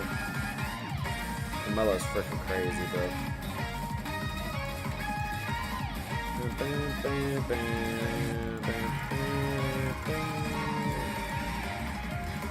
I'm like, oh yeah, I'm fine if that proceeds to start making it like a couple blocks taller.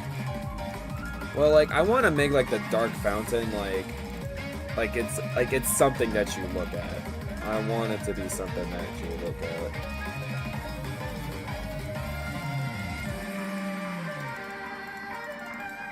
Just absolutely shooting up in the air, like it's super high up.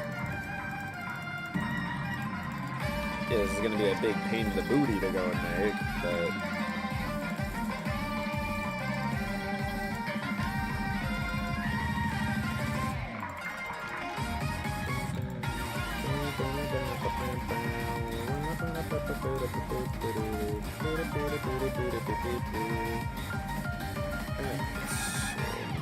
this.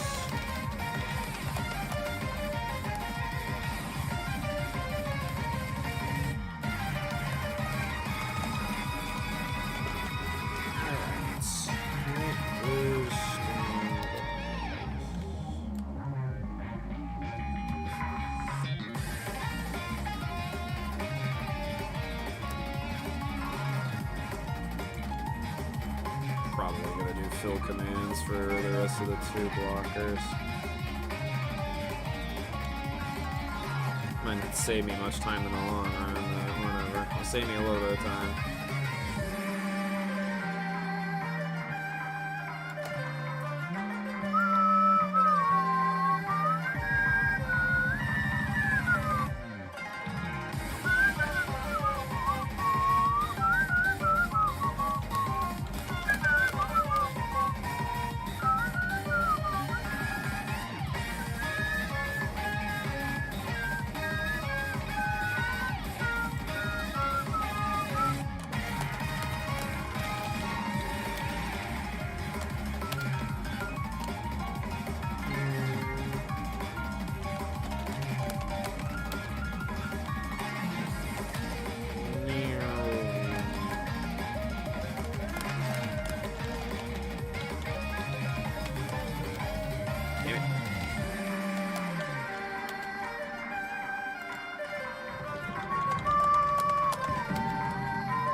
You know, maybe that should be something you should be working on, like while watching this stream here.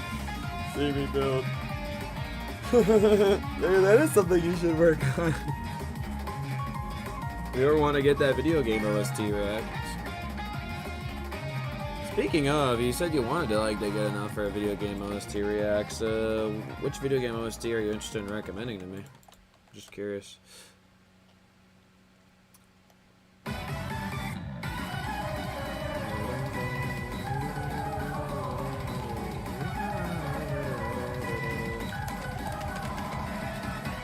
Shapes and Beats, huh? Interesting, never heard of that game before. What is, that kind of sounds like a mobile game. Is that a mobile game, or no?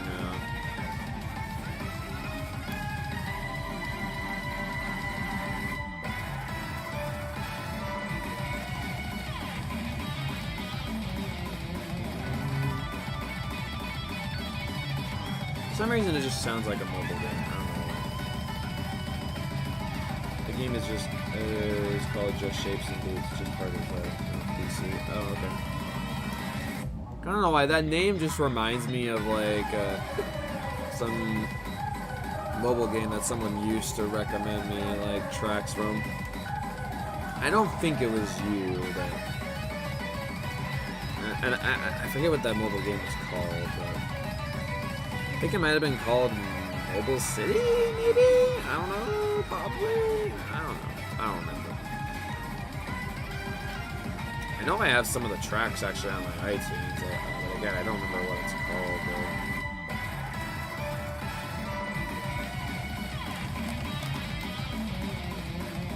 It is the problem.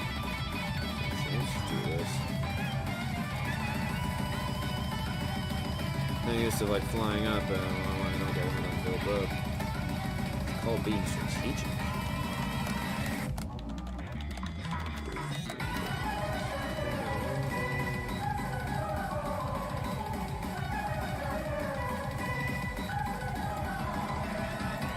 I think just this dome alone is gonna look pretty cool. Then I have to do all the fun detail for it. Whoop-de-doo. Can't wait for that.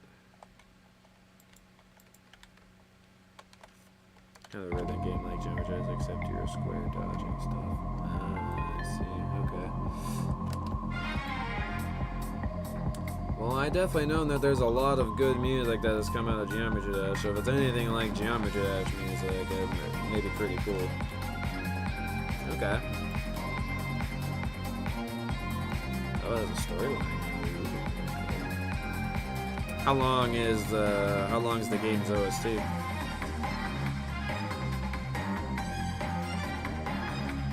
The fountain's glitching, bro.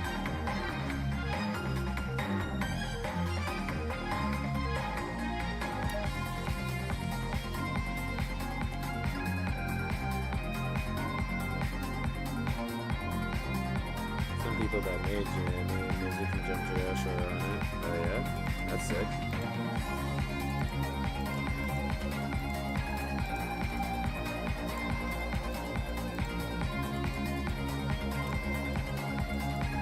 I'm still on the fence whether if I actually want this to be the original height or not.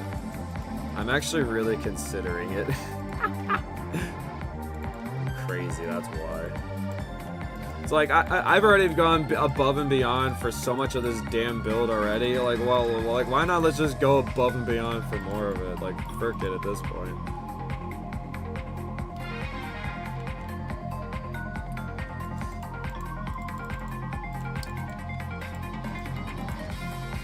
I will forever be working on this build.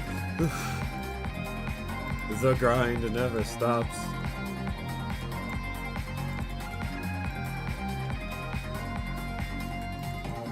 Forever and ever, I'll be working on the build.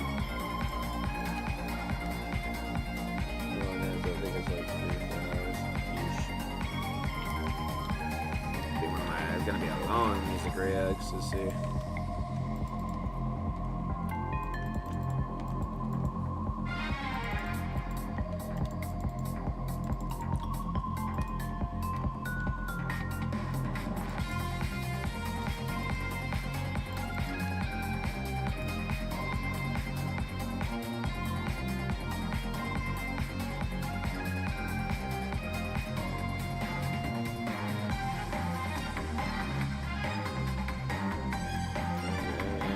Different kinds of EDM and occasional dubstep. Well, I do love me some EDM and dubstep stuff, so yeah, hopefully I should like it.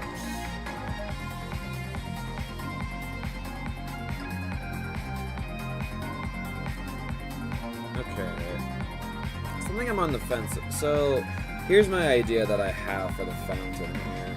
Is again, like, I'll have, like, bits and pieces of, like, stained glass kind of around the place. My current debate I'm asking myself right now is that, do I want, like, another ring of sea lanterns somewhere? I think it's probably best just to keep them in the middle, so you can see more of, like, the layers of, like, glass and then have, like, the water that's, like, flowing down at the bottom. I think that'd be better. Yeah, I think just, like, how everything will blend together, I think it looks sick. Alright, see you later, theme music. Thanks for sticking, being, like, the one person who decided to actually join the stream. Appreciate it.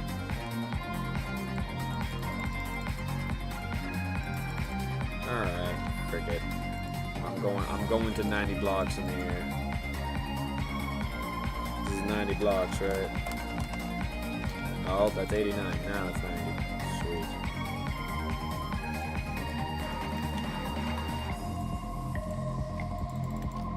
I still can't believe they actually made this a remix in Sonic Racing Crossroads. Like Alaska Night as a remix? It's crazy. Such a random choice. But I don't know, why not?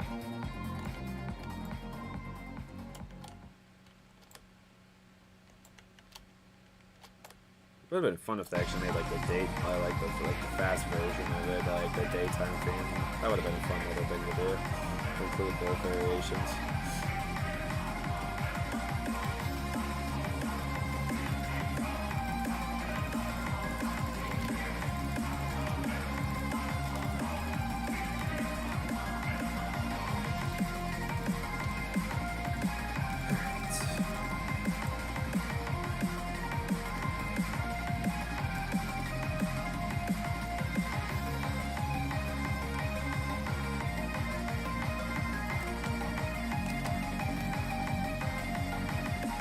It's so far up I can't even see the soul, like the soul fire from up here.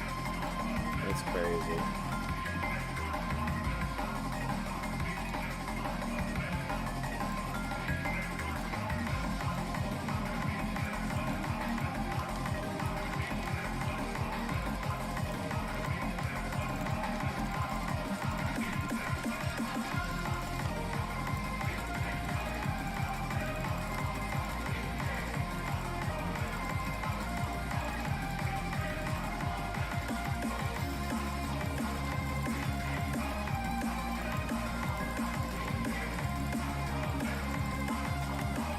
I like how kind of while I'm working on this, you can kind of see what Rosie's working on too.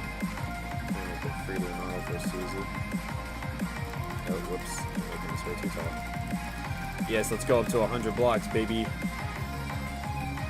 Let's go up to the stratospheres. Is this taller than Fear 325? I think it is. No, it's not actually. Almost taller.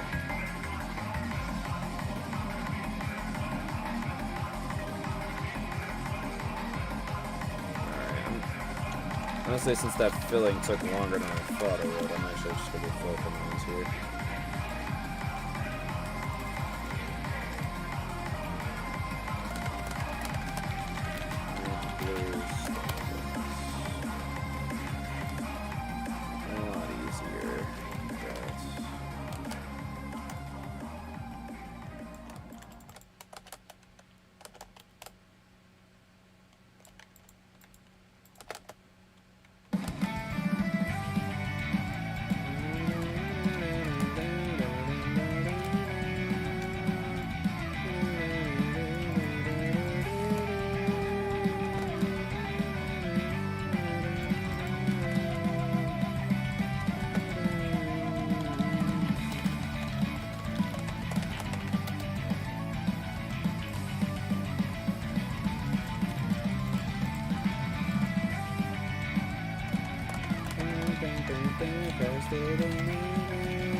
just like this big dome. It looks so cool. Just standing up here.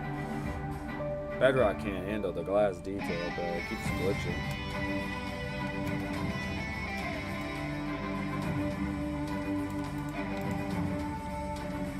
Let me actually quickly just create that so I can fill it.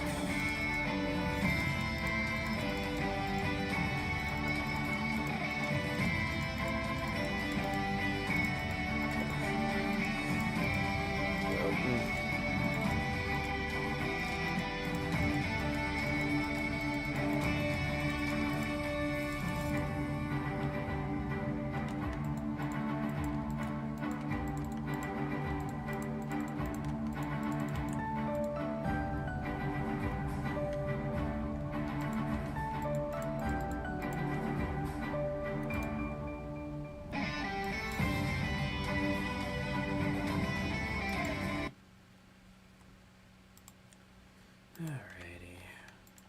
Yeah, just filling this stuff alone is gonna take a while, so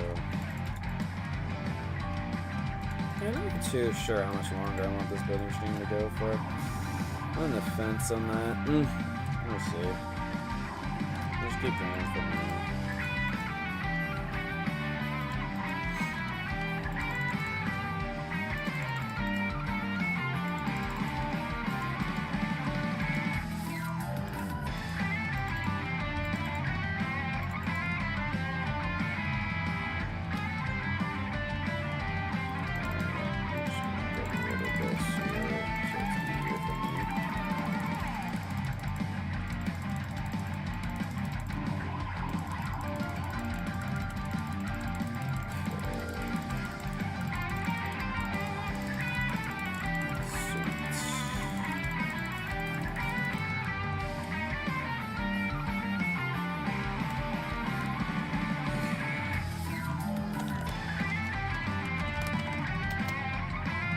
Actually, here's something I can do. Where is this? It's at 4. Okay. I have an idea. So 4.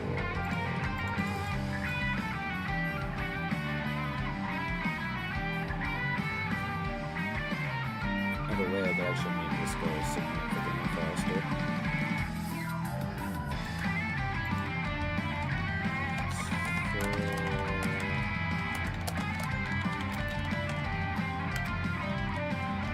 See?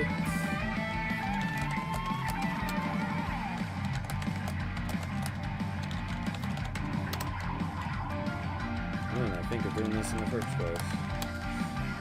I was wasting so much time.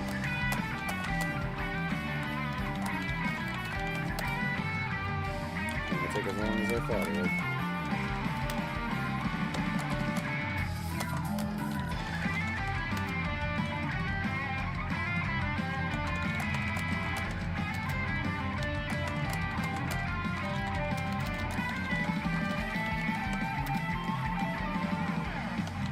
Look at the master of full commands here.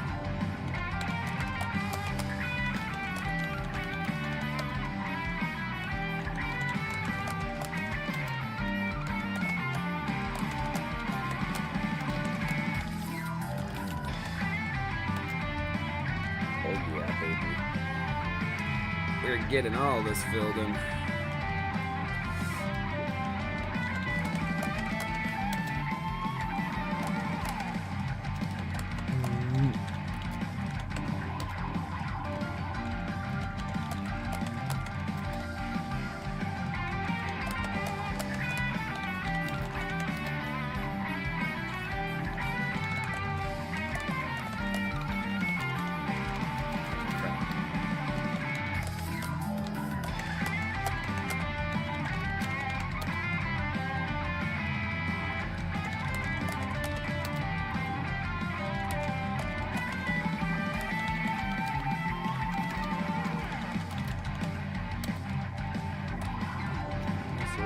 Got the blue done there.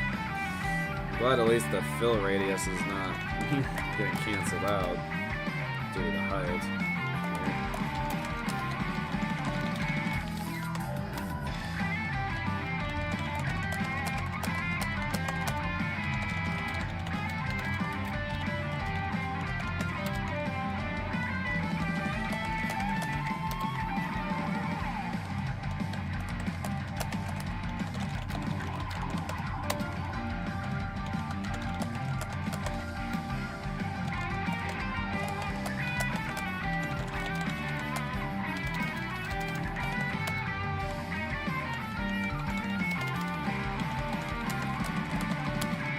too fast.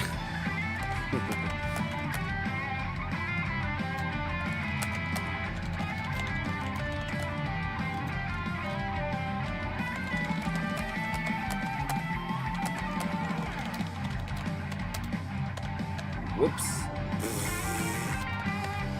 Well, that's an easy fix.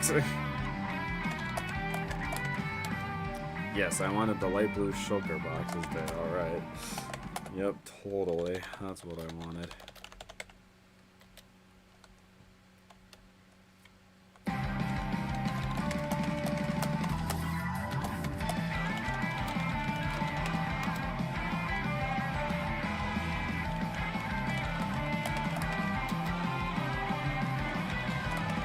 Rosie's probably like, bro's doing so many filters in a row at once. What's he doing this so fast? Fucking Rose.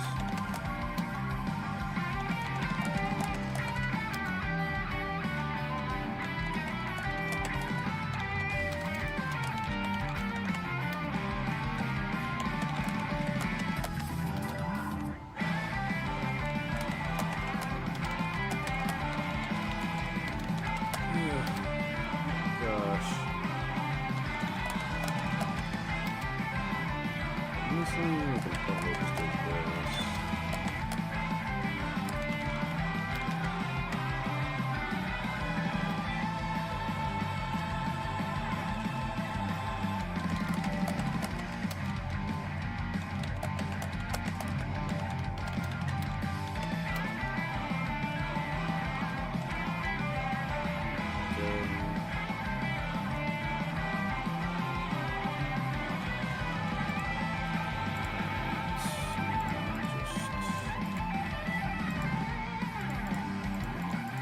Specifically doing this just to prepare my filterings for fountain here.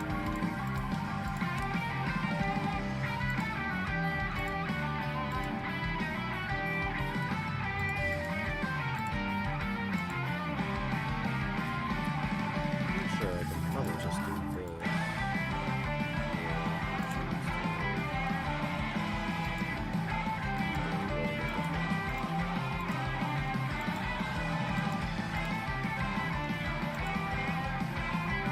Again, these are just placeholder blocks for now. And they do look nice. Maybe I could keep them.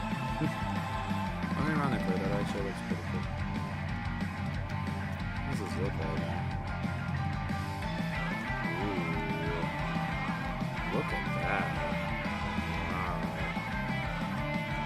That looks so cool. All the layering of like the glass. That's actually sick. Wow.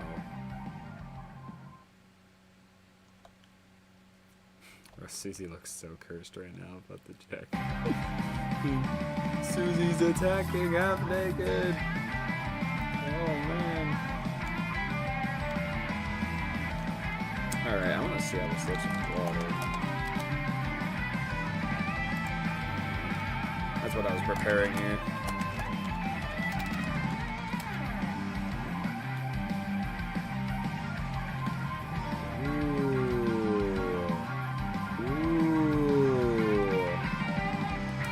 Hold on, the water looks so good.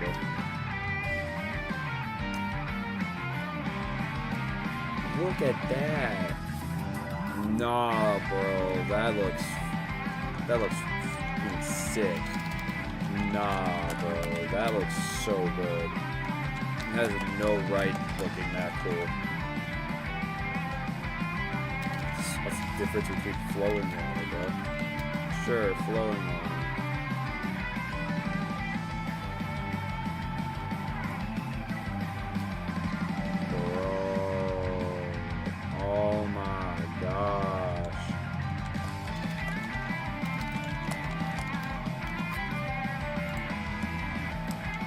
And I've gotten like 5 different. Well, Leo technically was on for a little bit, so I guess 6 people like got on around today on a Monday of all things. Look at that.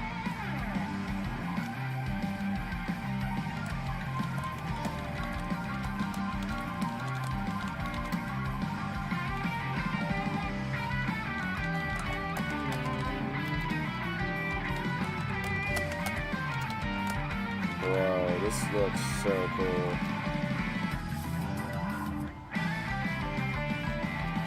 By the way, let's make a flowing one.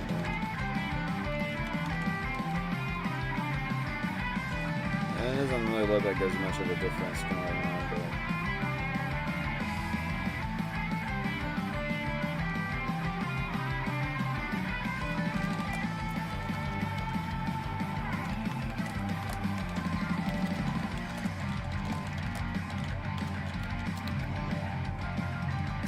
no, actually, what am I doing? Just do this. I just realized I'm making... There's a much easier method here, man.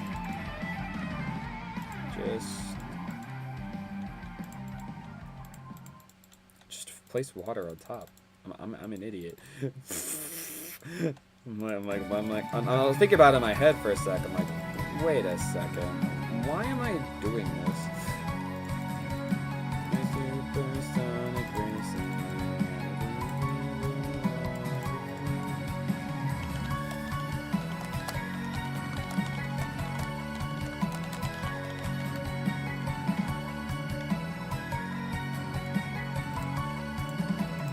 I'm an idiot, though.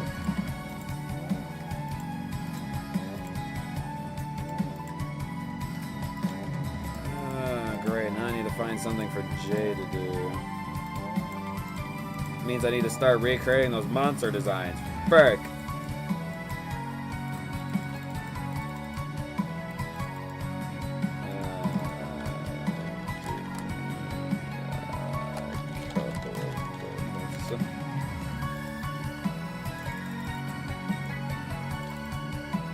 Water goes down fast, bro.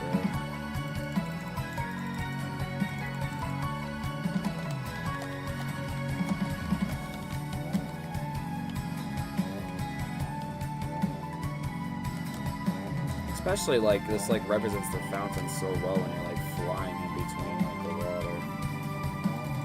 Looks so cool. Well, actually I can probably have him help out with the fountain. Yeah, I probably could.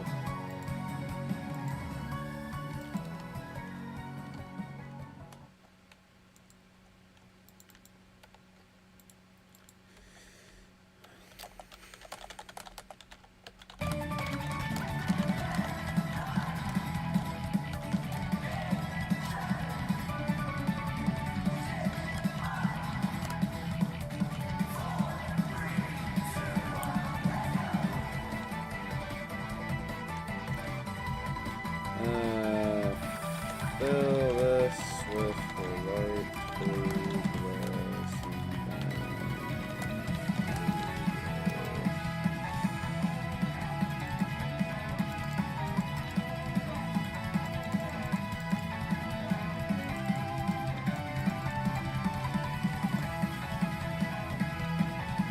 the top part.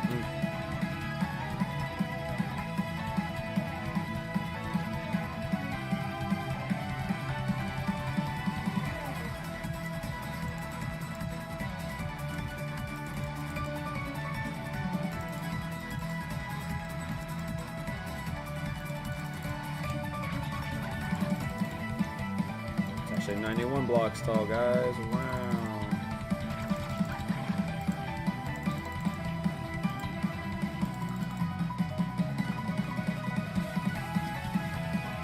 Oh, wow, dude. Look at that.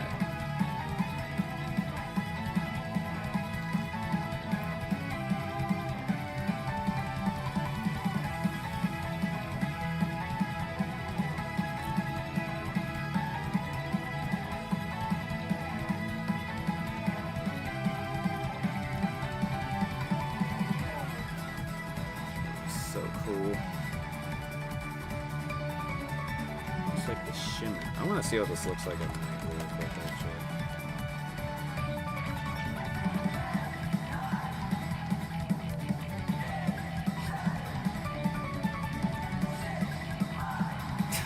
God. That looks so cool, dude. There's no right looking that cool. a big grin on my face looking at this.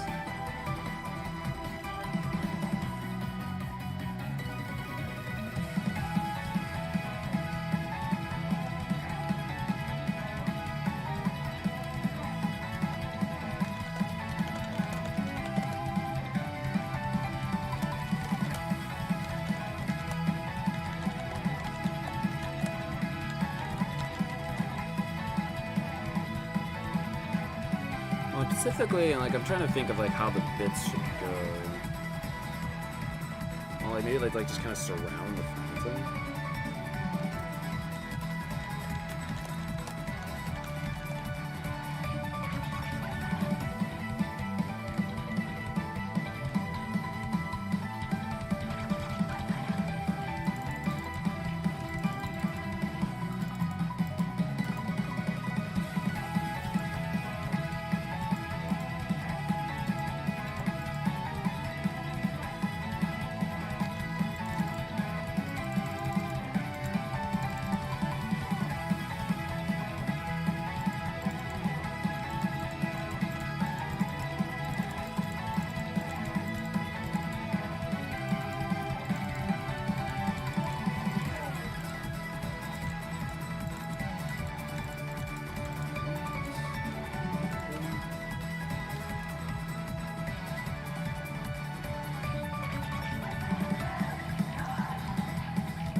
Go. All right.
I will say this is gonna be annoying to go and do, but it's gonna make it look even more beautiful. I'm actually surprised how quickly this is coming together. I rated this as a 7, and within like a scale of 1 to 10 how difficult I thought it would be, and I thought this would be, you know, pretty difficult, but it's actually not as bad as I thought it would be, which is nice for sure.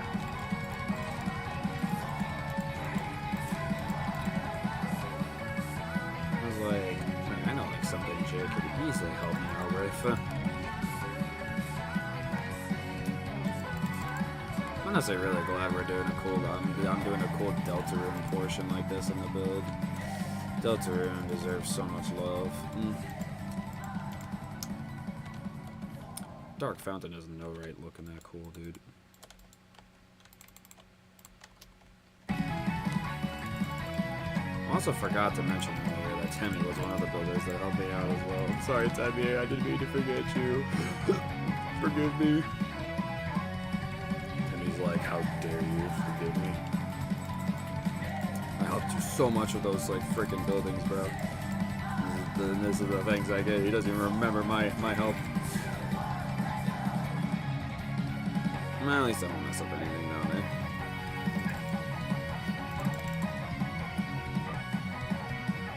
Jay's like, no, what did I do?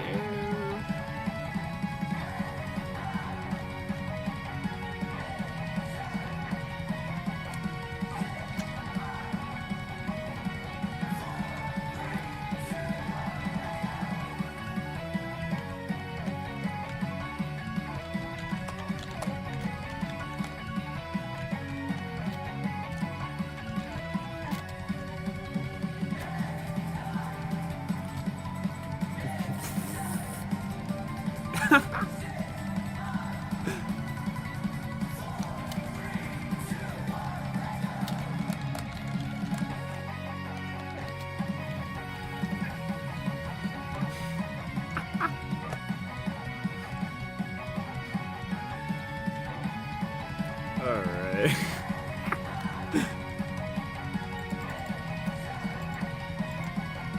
This is the main reason why I wanted Rosie to like do those like 3D models, because she's doing such a fantastic job of them. I should totally like, just because of how good her builds are, I should totally like make a tutorial out of it. Be like, hey, you want to make a cool 3D model of Susie, Chris, and Rousey? There you go.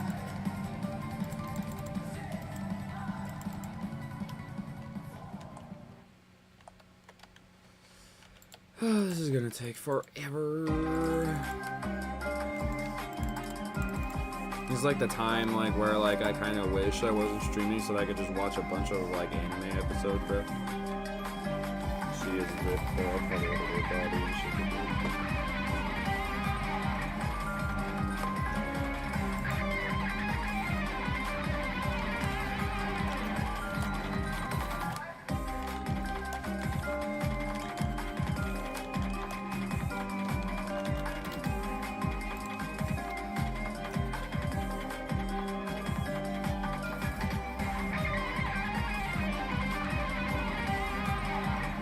Bro, Jay, why do you keep making water flow, bro?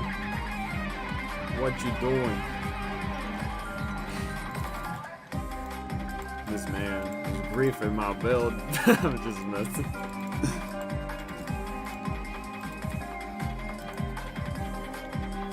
At least the good thing is that the water is not going to get rid of anything. The only thing it has a risk of getting rid of is the pale moss, but I don't even think that's close enough for like the water on the back to go and hit. So I think you're okay.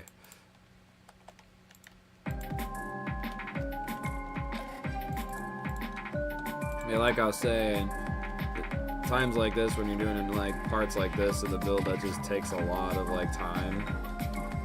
It's like you wish you just like, man, I just want to watch my anime right now. Maybe I can get in a call with Jay and we can just like nerd out about coaster stuff just so I can have nice and have the time from Jay, you're listening into the stream, right? How does that sound to you?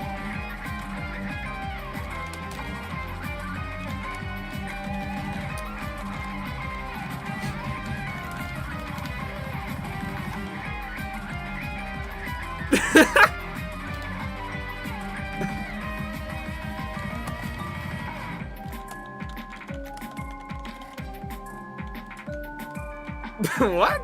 Minecraft. Oh, I thought you were supposed to have a bleep thing, bro. How did it allow that, bro? I'm not sure if it bleeped on y'all's screens, but that's crazy. Cannot believe that. I won't call Rose because I wanted to focus on her build as much as possible. All we're doing is not going to require much focus. Here, I'll keep the music. I'm just going to turn it down, man.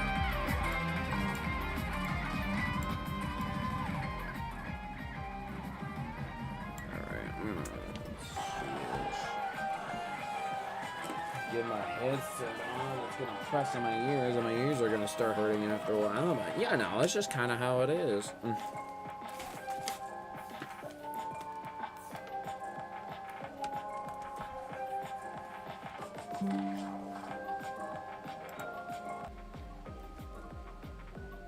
That's still pretty loud. There we go. What I'll do for you guys is I'll just turn up the desktop audio so you can hear it better. Since it's pretty quiet right now. Alright, there we go.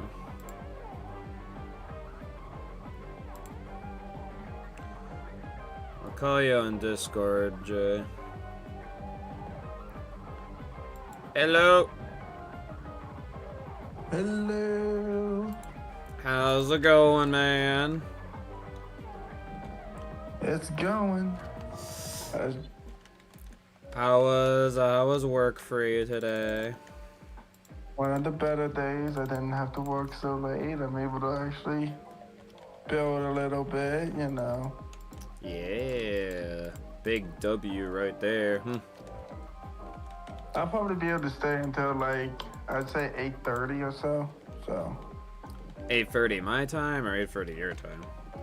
well, shoot, that's my time. So like, yeah. Okay, so like probably a good So like, probably like an hour, 50 minutes? Okay. Gotcha. hour 50 minutes, depending on Alright. So. Sounds good. Yeah, a lot's been done since you since you last helped with the build. I seen that whatever that like city is. I've seen it pop up a million times, but that is amazing looking. Yeah. That's the city. That thing looks cool. Love it. I was literally talking about like earlier in the video that like I'm honestly not even sure anymore like which Halloween coaster I like more. because both Millennium Fright and this build just have so much cool things like a part of it, and it's so hard to decide which one I like more. Definitely for me, it's Millennium Fright. I love the way you got like Valraven and all that intertwined in it. It's so cool. Like the lift hill and drop that. Funnily enough, that lift hill is not Valraven, but it does look Yukon. like it though. Is it Yeah. Yukon? Yeah, it's Yukon. Because you did a Yukon Striker Halloween coaster. Yeah. Yeah, I've actually never used Valraven for a Halloween coaster yet. Dude, Right? that'd make a really good one. Maybe for like a small scale one. Raven's not that big of a ride. That's true.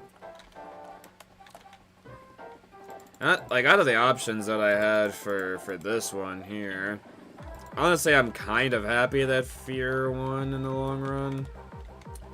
Because I'm not sure how much I would have liked doing a Halloween version of Mystic Timbers. Because doing any wooden coasters in general is just, nah. Wooden coasters take significantly more effort.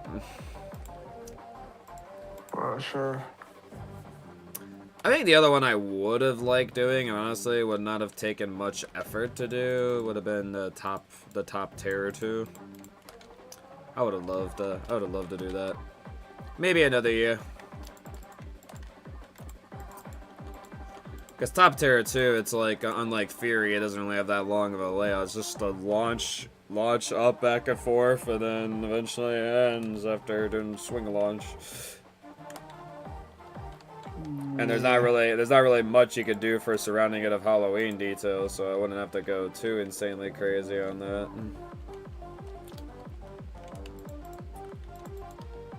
I'm yet to try Top Throw too. I still haven't made it to see the point yet. Yeah, still gotta get on both Top Throw 2 and Siren's Curse, man.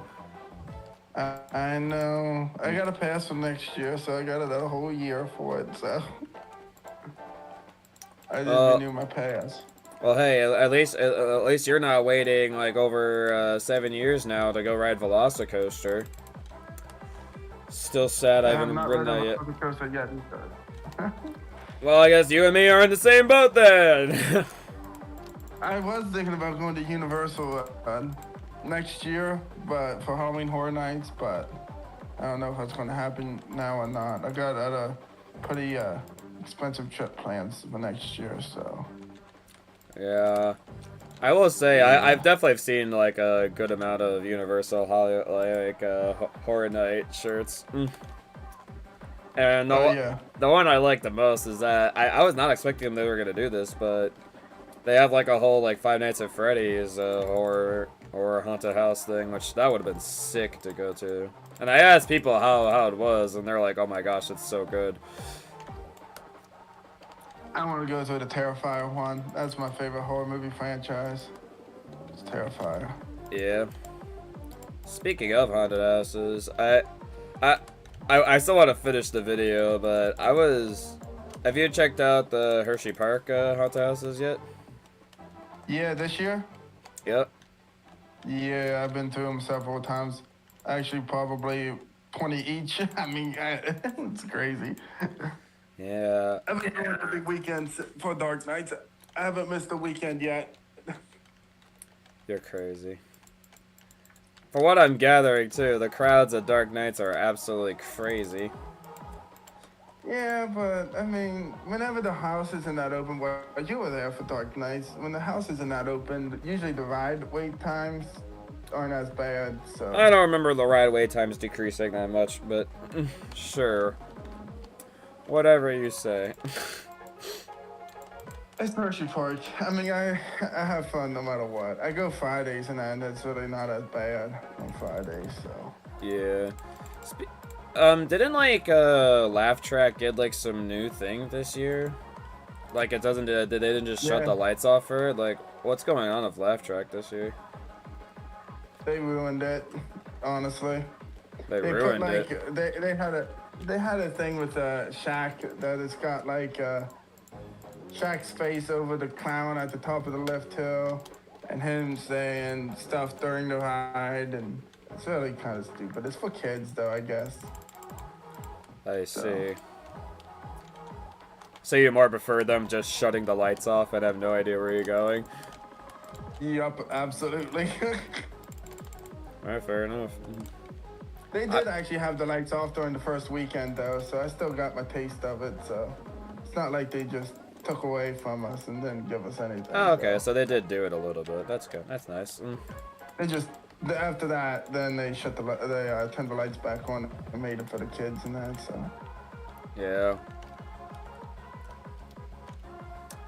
Yeah, Great America has done pretty good Fright Fest. I've been genuinely impressed with it. They had a really... Did you go to any of their houses? Well, unlike Hershey Park, which haunt houses are free there, unfortunately they're not free at Great America. So I was actually tempted to go check one out, but I'm like, do I really want to pay upcharge for haunted houses? Not really. I wanna spend my money better, and honestly, I don't care for haunted houses that much.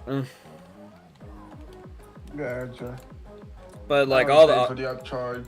But all the theming they've done all around all the different areas and all the scare actors that they have all around the place, it's really fun. Yeah, I love Halloween events. And my favorite thing that they do is the fountain up front. That's normally just has like a nice light blue color. They completely dye it like blood red. That's sick. That's Yeah. what a great event for. They do something like that too with their fountain. They dye it red. Yep, So cool. for sure. Yeah, like it's been a long time since I last been to their Halloween event, and it's great. I went to Cedar Point's Halloween event. This year? Weekends. No, last year I went. Okay. I was about to say it. I'm like, you didn't go this year for the sound of it.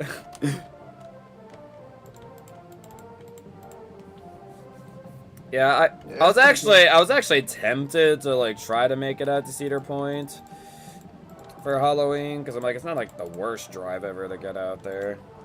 Would have been fun, but unfortunately I kind of waited too long, because now like because the day I probably could have done was this upcoming Thursday, but of course my job has scheduled me for a shift on Thursday, because apparently we're open on Thursday too, which is interesting. I'm actually off this Thursday, but I'm going to a haunt with my uncle, so that'll be fun.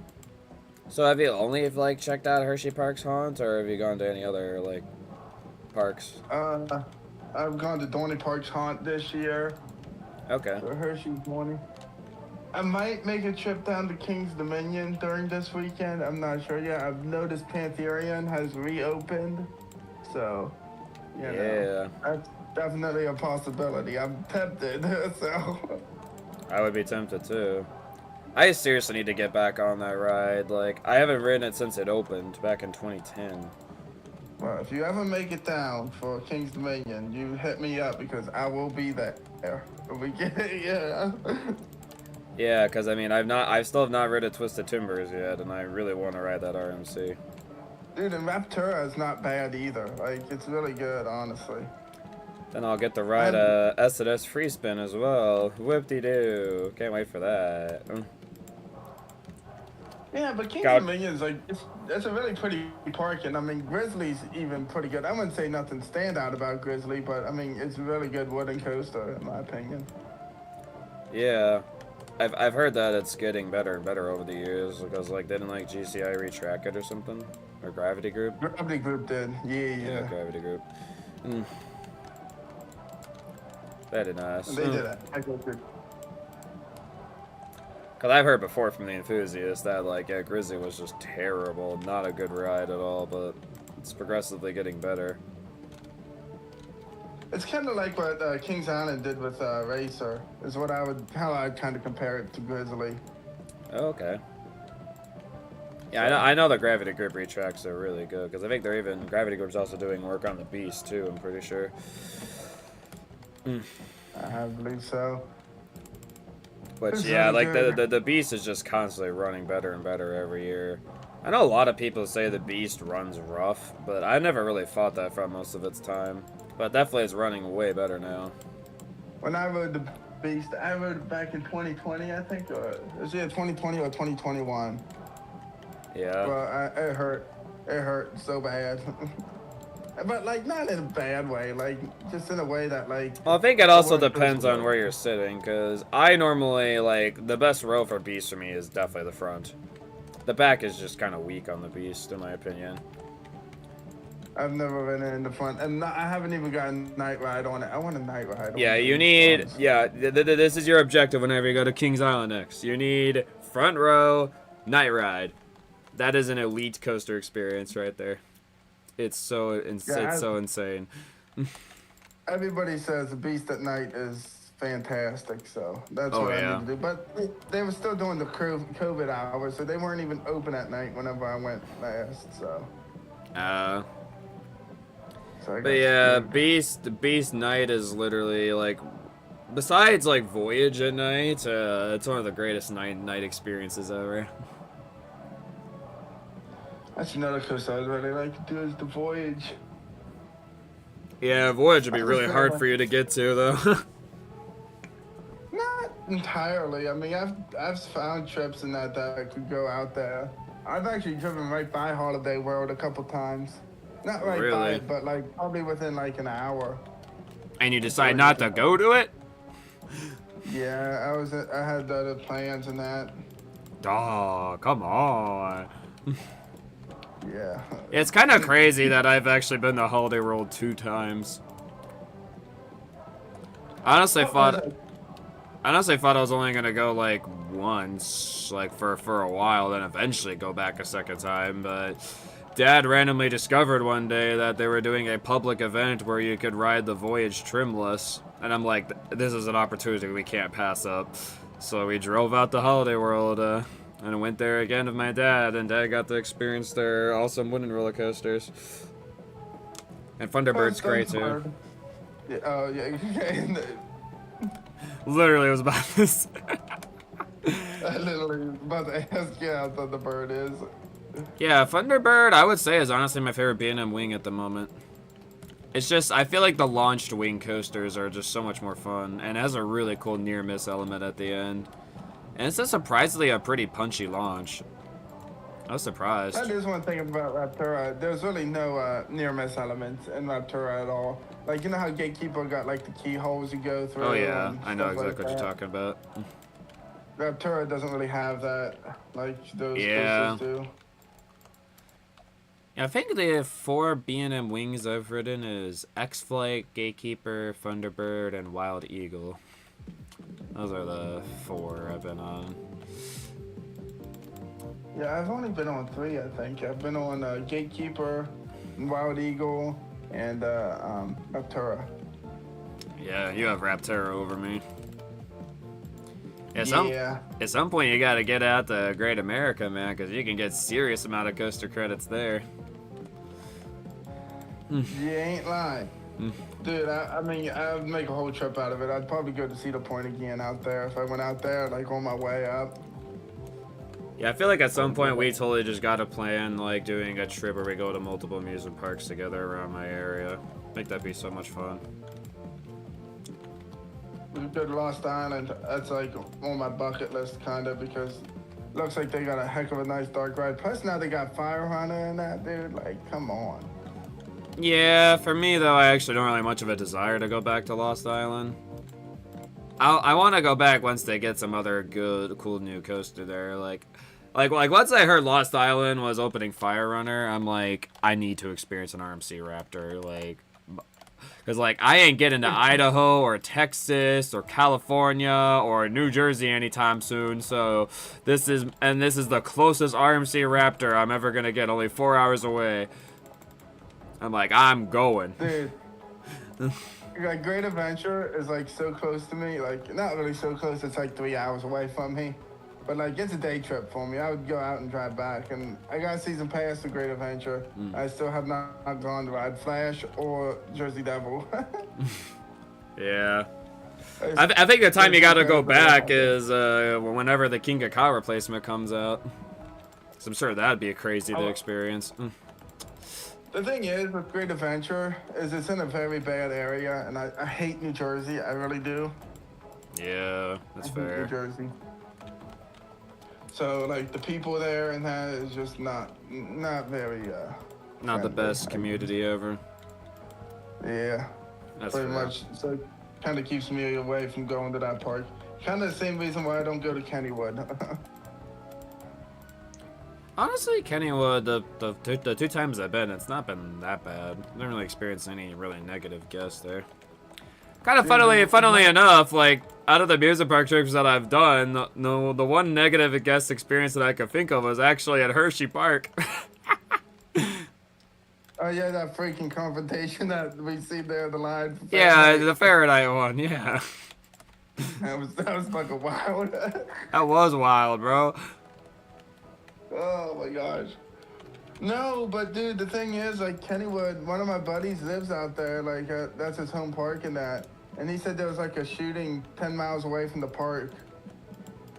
I did hear about that, yeah. There was a shooting inside the park. That happened the day I was there. I was actually there whenever the one shooting happened in there. By Phantom. I'm glad you're okay. From that. Me too.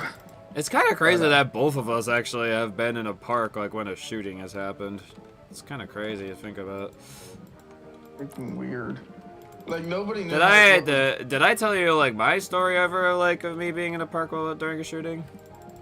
Yeah, weren't you at Great America and it was like the shooter was in the parking lot or something? Yeah, exactly. Like some person like shot like 3 rounds or something in the parking lot and it caused mass panic in the park, and like I was working Joker at the time and literally like I'm not even joking too, like it was the last day that I was working for the season before I was gonna go out to I think my first year in college. Literally the last day. And I'm like, That's convenient. and I'm like, bro, like, what the hell? Yeah, it was like mass. It was mass panic. And we had like people like hiding out like in our employee cafeteria area, and I think I heard that people were like jumping into danger zones and. Hey, that's what they did at Kennywood. It was crazy. Yeah. People at Kennywood were like going into the freaking haunted houses in the restricted areas. Like, Yeah. fucking crazy. Yeah, I know. Like, there were so many police cars, like, there. I think they even brought the SWAT team in as well. I'm not actually even sure if the person who shot 3 rounds in the parking lot actually got caught or not. I never knew, but I'm hoping he did. Yeah. Yeah, crazy times in amusement park. Crazy story recently at Great America. So literally, like, I literally just made like a fun, like, offhand comment. I was like, man, we got 1 hour till close. I wonder what's going to happen. Nothing bad's gonna happen. Right? Right? Well, apparently, our grouper, which, this guy, honestly, like, I'm shocked that he hasn't gotten fired yet, because he has, like, broken some safety rules multiple times. Like, for example, he's opened the gates at Goliath when you're not supposed to, when the train is coming into the station. Like, you can't do that. And then, like, he's starting a ride, like, before, like, putting his all clear up. And I'm like, what are you doing, dude? And then, like, again, like, even at Fling, he's opened, like, Fiddler's Fling or Tilt-A-Whirl ride. He's opened the gate, like, while, like, the ride's, like, in motion, and you can't open the gate there while the ride's in motion. And I'm like, dude, this guy is, like, kind of becoming a safety hazard. And when he was at Grouper, I guess there was this there was this family. And I'm not trying to be racist or anything saying this, I'm just gonna say this right now, but it was a black family. And they were, like, antagonizing him. They were antagonizing him, and they actually started fist fighting.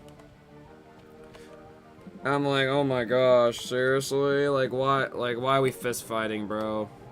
Like, just keep your cool. Like, I get if they're annoying you, but eventually they're just gonna go away. Like, you don't start fist fighting them.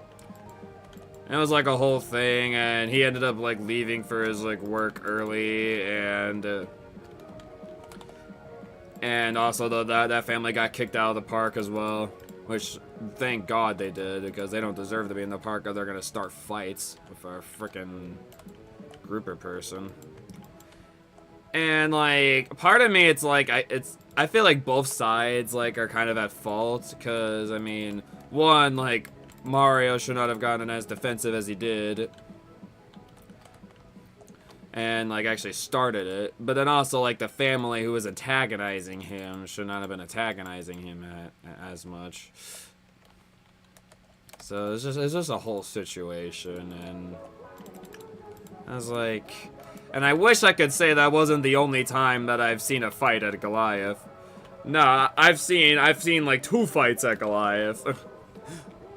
The other time. That's right, I want to do too. Yeah. And the other fight was, like, I didn't even know the context of what happened during that one, but just randomly, like, in our station, this, again, not being racist, I'm just telling the story as it is, another group of, black people just randomly just started throwing fists at each other, because I guess they were getting into an argument. And, like, they were, like, it was, like, a group of, like, 10 of them, too. Like, they were, like, all over each other, like, punching each other. And I'm like, what the hell?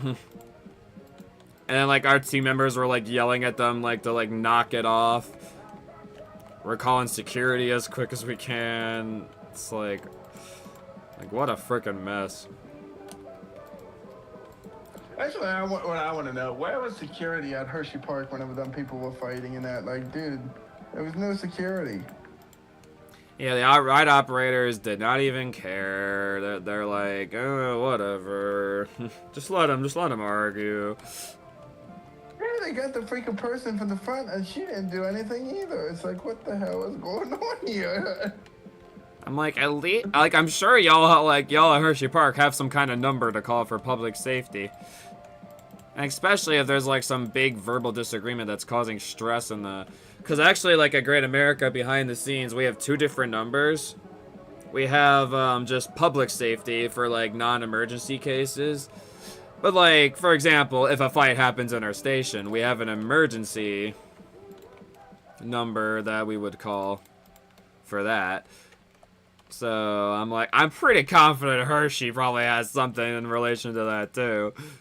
Like, where is the emergency, like, number yet? Like, why aren't y'all calling that? Like, what are you doing? That's what I'm saying. I was definitely not comfortable when that was happening. I was like, what the heck is going on here? No, me neither. Because, like, everybody was, like, staring at these, like, people. Yeah, but it's like, how long until they, start lashing out on just a random person in the freaking queue? Like... Yeah, I was like, I was scared. I was like, instead of a verbal fight, it was gonna start turning to a fist fight. Yeah. And the thing was too, it's like the person who was arguing was actually like I partially like praise for her in a way because most people, like, when somebody line cuts, they don't say anything. They just let it happen. But that person specifically was like just verbally like calling this person out hard.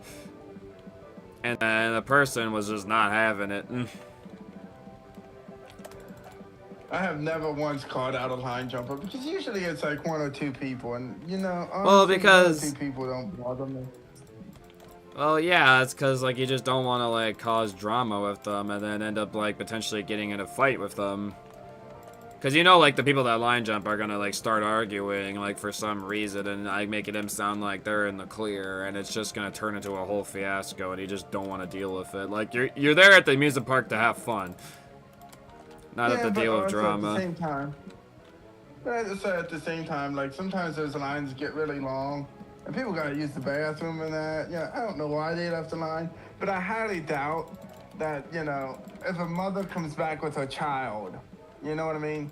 I highly doubt they would jump in the line. You know, they probably were in line, and the kid had to go to the bathroom or something. Yeah. Yeah. That's what I see most of the time is, you know. But then there's just the blatantly obvious line jumping that I see sometimes. Because like literally, I remember when I was waiting for Orion when I went to the park with my dad. I think it was during COVID year. I think. And we were like, you know how Orion's queue is, like where there's like this like inside part that you go through if, like as like a pre-show kind of thing, and then you go up into the station. Yeah. So literally right in that area, I think like as we're about to go like turn into the building, this random group of like 10 black guys like just cut right in front of us, and they acted like it was no freaking big deal or anything. And mind you, the line was probably easily almost an hour long, and they just cut like 50 minutes of the wait. And I'm like, seriously, guys? Like, I get it, waiting in long lines sucks, but like 99.5% of the people here are doing it. You do it as well. Suck it up. Or get a fast lane, you broke people. Broke people. Honestly. Oh my gosh. The line jumpers are like, bro, I'm poor. I don't got $200 to spend on a fast lane. Say it on the line. Like, dude, I bought fast lanes before, not too often. I don't buy fast lanes for like regular parks and that. It's always like a Disney or Universal thing I buy fast lanes for. Yeah. I'm honestly tempted at some point. I don't know like when I'm gonna start doing this, but I'm honestly like if I'm gonna like at some point in my life I'm making good money that I can really do stuff like this. I would love to like buy the all season fast lane. I would never. Because like, again, if I'm traveling to amusement parks constantly, then I could just easily keep going to the fast lane all the time and get on rides constantly and ride so much and have a phenomenal day. Be great. I mean, it's really not priced too unreasonably. I think it's only like $1,000 for it. Yeah, for all season fast lane, $1,000. The tax is probably gonna make it like 1,100. Let's be real. Yeah, but that's really, at the end of the day, that's really not too bad because you literally get it for every single park, which is crazy. Yeah. But realistically, I don't go to enough of them to actually make it worth it. Yeah, that's why I'm like, if I get enough good paying salary or like a good paying job that I can do stuff like that in the future, then that could be cool to do. Wow, this is looking really good so far. I still, we're only on the front part of it. I still have to do the back part too. And the sides, it's taking forever. Yeah. I think this was a good thing to have you help me with. Yeah. Like literally. I enjoyed that like the perfect time. Yeah, I was like, when I was doing the fountain, I'm like, crap, what can I have him help me with? And I'm like, oh wait, this is obvious. Wow, Susie's looking fantastic. Oh my gosh. Rosie's doing a fantastic job. Like, look at this, bro. At least it ain't topless anymore. Susie's actually like actually has a shirt on. Yay! Yeah, so she still has to do the axe, and then I think Susie has like a cape behind her. I'm pretty confident. That's actually pretty impressive. Yeah, I feel bad. I feel bad that I have to bug her constantly, but the spider on the lift hill. Yeah, That was Fizzy. Yeah, that's really good. Yeah, both Fizzy and Rosie are like stupid talented at building in Minecraft. Rosie also did the Mephiles build in the middle of Crisis City. Like, the spider got so much detail too. It's so cool. Yeah, she also did the whole spider web thing that's attaching all around the lift. Wow, just looking at the fountain from a distance, it looks so cool. What the hell? That is such a cool backdrop in this area. Yeah, that's cool. You literally go around it. It's pretty cool. And I think like having like the detail of the blue and the light blue just like with it, and then all the water flowing inside with the sea lanterns in the middle, like, oh, it looks so good. Yeah. In order to actually see the sea lanterns in the middle, you gotta be using the shaders, the realistic textures. Do you not have well, I thought the new version, and basically you have like the shaders like all the time now, or is it not shaded for you? I turned the shaders off because sometimes like it makes it harder for me to like place blocks sometimes because of the weird shaders and that. Especially whenever I'm doing like something in a dark area, the shaders make it really hard to see. Like on my map, I've been working on a lot of stuff that's like under the map, and it really just messes with like working with black and that, you know. Yeah, I guess that makes sense. I turn them on and off sometimes. Yeah, I sometimes use them. I don't even know if you can use shaders on a Switch. I'm playing on my Switch. I don't know if I can actually use shaders on this. Switch, so Switch be like. Yeah. I imagine probably you would be able to. So there's literally an option in the settings, huh, where you can just turn shaders off. Not that I want to do that, since I really like how it looks, and my computer handles it fine. My phone also surprisingly handles it fine, too. Because I'm so determined to try to get this build done by Halloween that literally, like, when I was waiting... Because I wanted to, like... Because the Great America Max Forest has been closed for a while. Like, it was closed since, like, middle of June, I think. And it recently opened back up. And I'm like, I haven't ridden it, like, in a while since it got back up. So I wanted to ride it again. But unfortunately, like, when I was there in the morning, the ride was delayed and had a late opening. So I went for my plan B and then went to Goliath, because Goliath's had like an area in the park where you can easily loop it like 3 or 4 times before like crowds start really showing up. So I took advantage of that and just went like straight to Goliath, rode it 3 times. But because I decided not to do Max Force in the morning, I ended up having to wait in the main line for it. And that took me almost 2 hours. Ugh. Not fun! Because Max Force's capacity is ass. It sucks. Especially when there's a bunch of accessibility in Fastlane. All the time. Like, boo! Suckage. Because I have... You played Minecraft on the phone. Yeah, basically. Just to pass the time. How did that go? Terribly! I hate playing Minecraft on the phone. Like, literally, like, all of this, like this floor detail here that I did, only took me probably, like, 2-3 hours on a computer.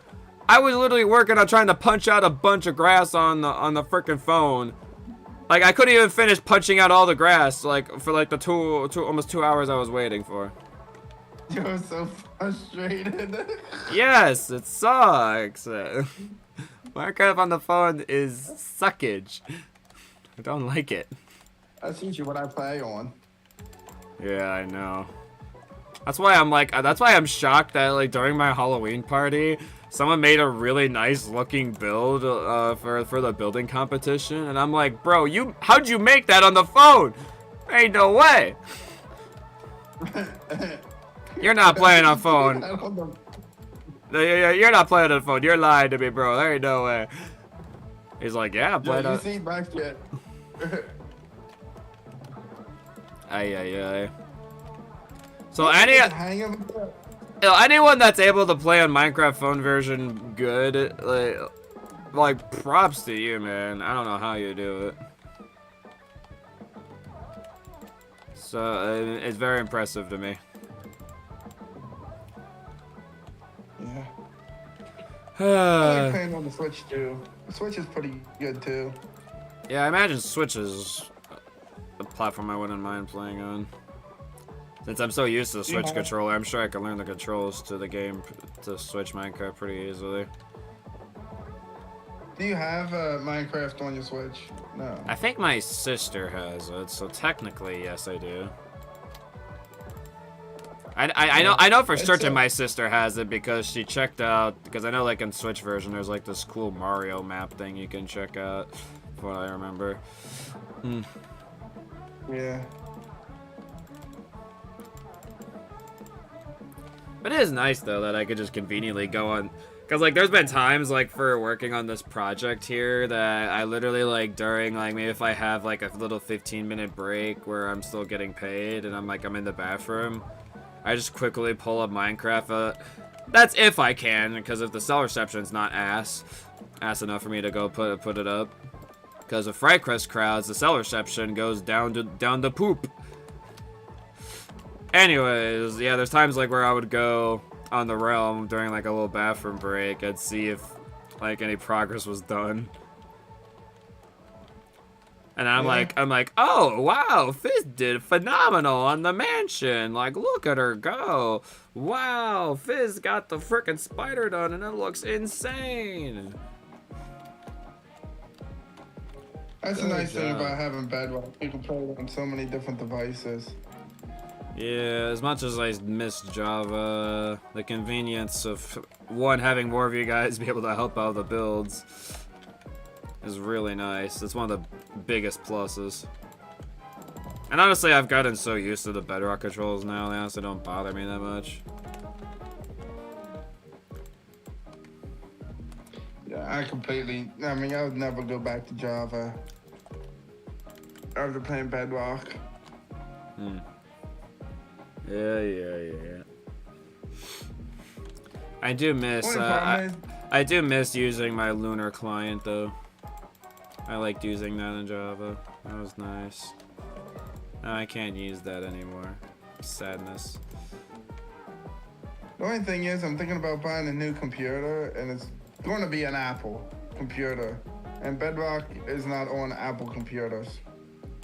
Really? Why?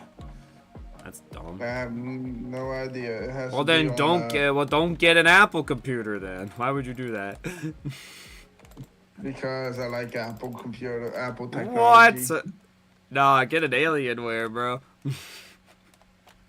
It's not really for gaming. I really don't want the computer for gaming. It's more What? for like editing and that.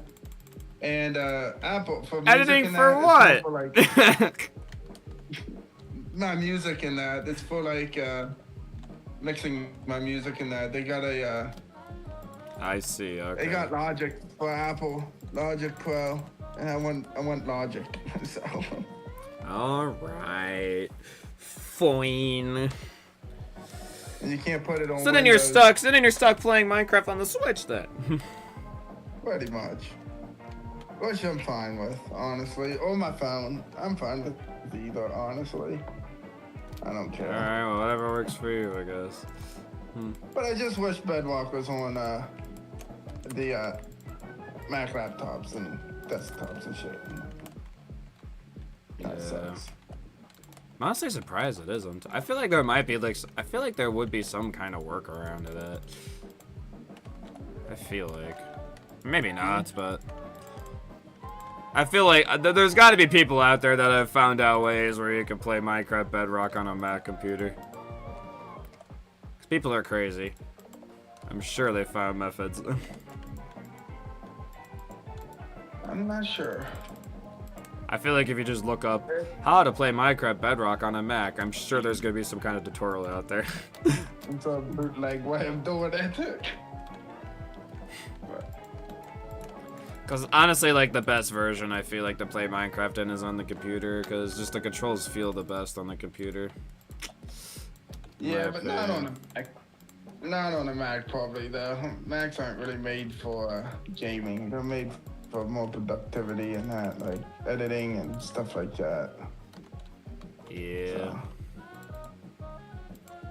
I honestly do need to get a new computer too, because this laptop, I think I've had it for like 5 years. And I've definitely noticed over time that it definitely loads things a lot slower. It doesn't run as well as it used to. What kind of computer do you got? It's an Alienware. That's why I was like, get an Alienware, bro. You're like, I got an Alienware. You should get one too. Yeah. I've seen some Alienware because I've been looking into buying like a Windows one, or like a Surface or something like that. But dude, I don't know. I'm paying about the same price as I'd pay for the Apple, and like I got an Apple phone. Like all my stuff's Apple, so it's like I'm in their ecosystem. I will say their phones are pretty good. I mean, I think our family has always got an Apple phones. Like we ain't getting no stinking Android or whatever other phones are. Nah, bro. I just recently upgraded my phone. I got a 17 Pro now. It's kind of like how our family is mainly a Toyota family for cars. Oh yeah. Toyota has like the most reliable cars out there. Yup. My brother just bought a Toyota truck. Yeah. Nice. Indeed. Yeah, I got a nice hybrid Toyota Corolla that has, I think it's like 54 miles per gallon. Like it's super good gas mileage. Yeah. While my roommate has his old freaking car. I don't even know the car manufacturer, and it only has like 16 miles per gallon. I'm like, that's bad, bro. And it's so old that like it's so old that you can't even like connect your phone to it and like play audio in it. Hey, but it's still runs. I guess. Some benefit to it. I want to get a, I don't know, like if a Corolla is big enough, like I want to get like a Camry or a Prius hybrid, like. Okay. My dad has a Prius, and I drive that sometime. Really nice. That's what I showed to Hershey whenever I met up with you. Oh, nice. I like yeah. I originally, like, when I was doing car shopping, because, you know, like, I'm the big green guy, so I was hoping that I would, like, try to get some kind of green car, but green cars are not the easiest to come by, and if I wanted, like, a green Toyota, then I would have had to get, like, some used one that was, like, from 2017. And then the 2017 ones don't have as much good gas mileage, and I'm like, I'd rather have a car that's starting on 0 miles, has great gas mileage, like the color doesn't really mean a... I'm like, yes, it would have been nice to get a green car, but it's not that important. So I ended up getting my second favorite color, which was red. So, I'll take that. Just don't get pulled over. Red cars, man. Ugh. Cops go target after red cars because they think they're going fast. I don't know why, but dude, my uncle had a red car, and I swear my uncle is not a bad driver, but he would get pulled over all the time in that red car. I haven't gotten pulled over once yet. Huh? I haven't gotten pulled over once yet, somehow. Oh, let's knock on wood if you can find any, because don't you start jinxing me over there, bro. I'll shit myself if I ever get pulled over. I know. I don't want to deal with a cop, man. I drive all the time, like far distances, late at night, and I've never got pulled over yet either. But Yeah. The only time I've actually, like, I think experienced a cop pullover was, like, a while back ago when we were still doing family vacations. It was during our family vacation where we went out to Las Vegas, and I guess Dad was going a little too fast down one of the highways out there, and a cop pulled him over. ugh. And he didn't end up getting a ticket or anything, because I guess he had a good license record, so the cop didn't actually do anything, so that was nice, at least. Well, the thing is, like, when you go to somewhere different like that and you don't know the roads, it's real easy to speed. Accidentally. Also, we'll say recently, like, Dad had a very annoying thing that happened to him. That was actually during our Lost Island trip, because he wanted to go out to Lost Island with me. So what happened was, I guess, like, in Iowa, I guess they're pretty strict of, like, how fast you can go on the highway. Because I think, like, he was only probably going, like, 80 or something, which is not, like, that insanely fast on the highway compared to, like, going 90 to 100. I would see, like, a speeding ticket for something like that. But apparently, like, on the highway in one area, for some reason, the speed limit was, like, 55. And, you know, Dad's, like, going 80. And I guess there was cameras in the area, so literally, I think the state of, like, the state of Iowa actually, like, sent him, like, a $200 fine. Because he was speeding, like, he was speeding because for some reason this highway area is 55 miles per hour. And he's like, bro, what the hell? And he literally, like, starts raging at me. PA, like, He's like, bro, Iowa sucks. Iowa sucks. I ain't never back there, right? Like, don't ever drive fast on the highways in Iowa, they suck. Dude, like, that's the way it is in Maryland, too. Like, they got fucking cameras, like, that they'll take a picture of your license plate and send you the fucking bill. I also... Strictly Yeah. enforced. Yeah. It's not even my dad that's happened to me, too. Like, I also had the same thing happen to me while actually driving to work one time. Like, literally, like, it was in Gurney. Like, literally where I'm about to start pulling into the parking lot for the employees. Like, there was, like, one traffic light. Well, I think 2 traffic lights before it. And I guess, because, like, I saw, like, oh, there's not much traffic coming. So I'm going to take, because, you know, like, right-hand turns aren't illegal, like, to do. So I just do my normal right-hand turn, like, right before going into the employee parking lot. Like, the second traffic light before it. And I guess apparently, since the light wasn't green, and I guess I didn't slow down enough at the turn, they took a photo of my license, and they slapped a $100 fine at me. And I'm like, what? I was so mad. No. But now every time I get to that intersection, I specifically, when it's not green or it's not a green arrow, I make sure to slow the frick down so I don't get more $100 fines in that stupid area. Yeah. Like, what the heck? Sometimes you can fight stuff like that, but then you gotta freaking make an effort to actually fight it. It's like, for $100, it's like, fuck it. Never do it again. Like, fine, I'll pay it. Screw you, Illinois.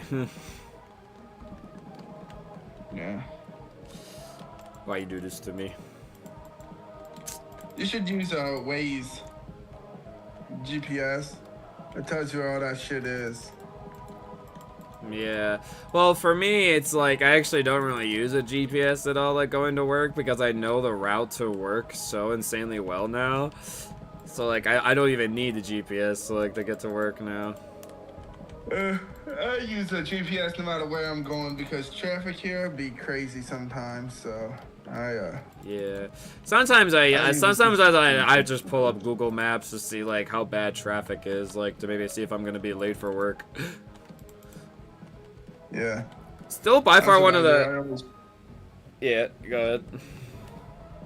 I'm sorry. I usually always pull up like Waze or something just to see if there's traffic or which way I want to go, you know. So that way, mainly it's for that, and it gives me an estimated time when I'm going to get there.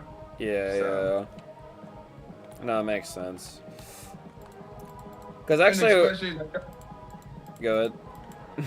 I know Great Adventures in like a very like Great America. I mean, not Great Adventure. Great America is in like a very populated area. It's like really close to Chicago. Yeah. So I would be wasting it every time I go to work there because of freaking how congested it could get. Yeah. So But by far, one of the craziest things like this year that I saw while going to work, and it actually made me, I think, like 7 minutes late, and I got slightly in trouble for that. But what happened is there's like an area where normally traffic doesn't slow down that much, and I'm like, why the hell is traffic slowing down so much here? Like, what's going on?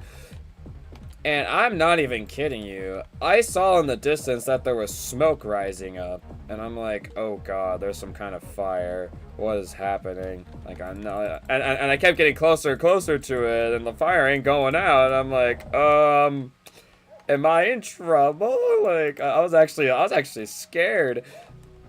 And then I passed by, and apparently a whole freaking RV was on fire. The whole stinking thing.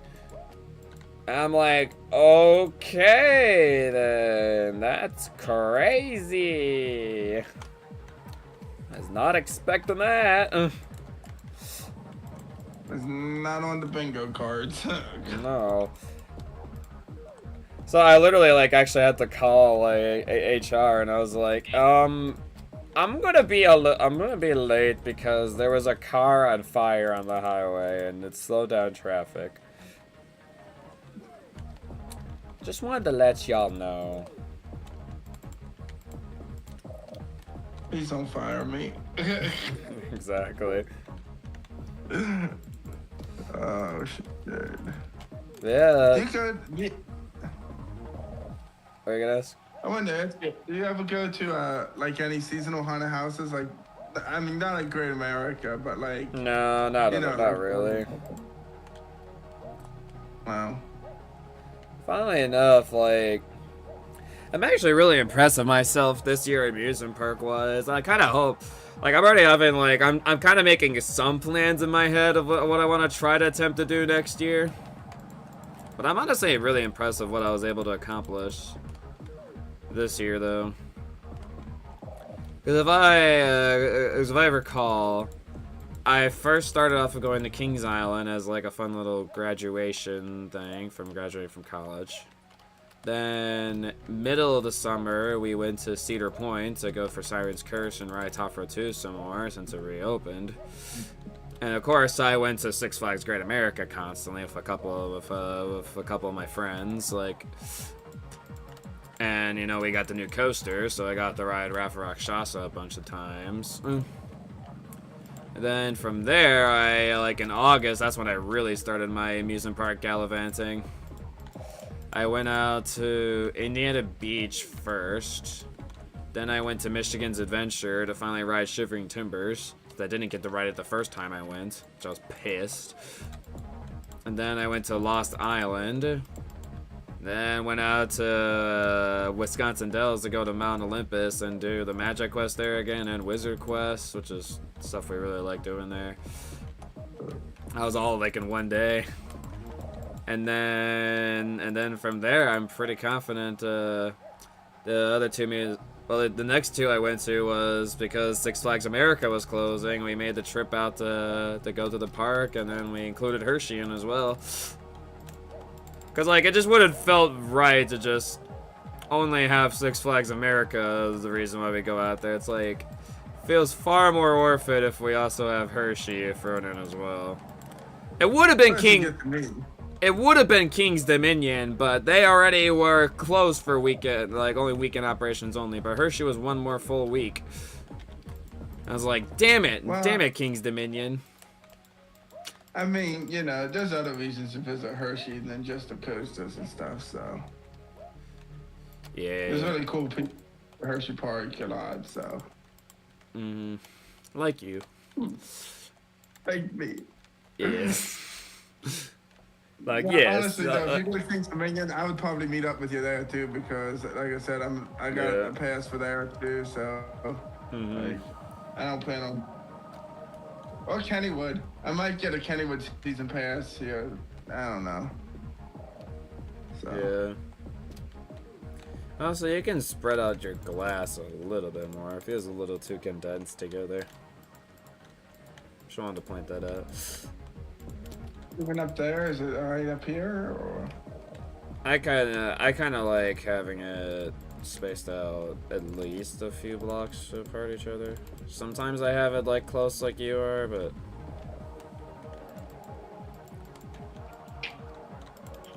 and what you're doing is fine. It's just I think you could just space it out a tad bit more.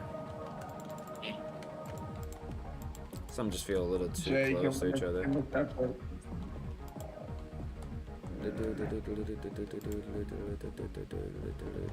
Still looks good though. Oh man, still have the full backside to do. What a pain. See, I think from this angle is the most like completed because it looks like it's even on both sides, or like it's not thin on one side, you know. Like from this angle, looking at it straight on, it looks kind of thin on the right side. Yeah. That's, Yeah, we'll get it on. We'll get it done.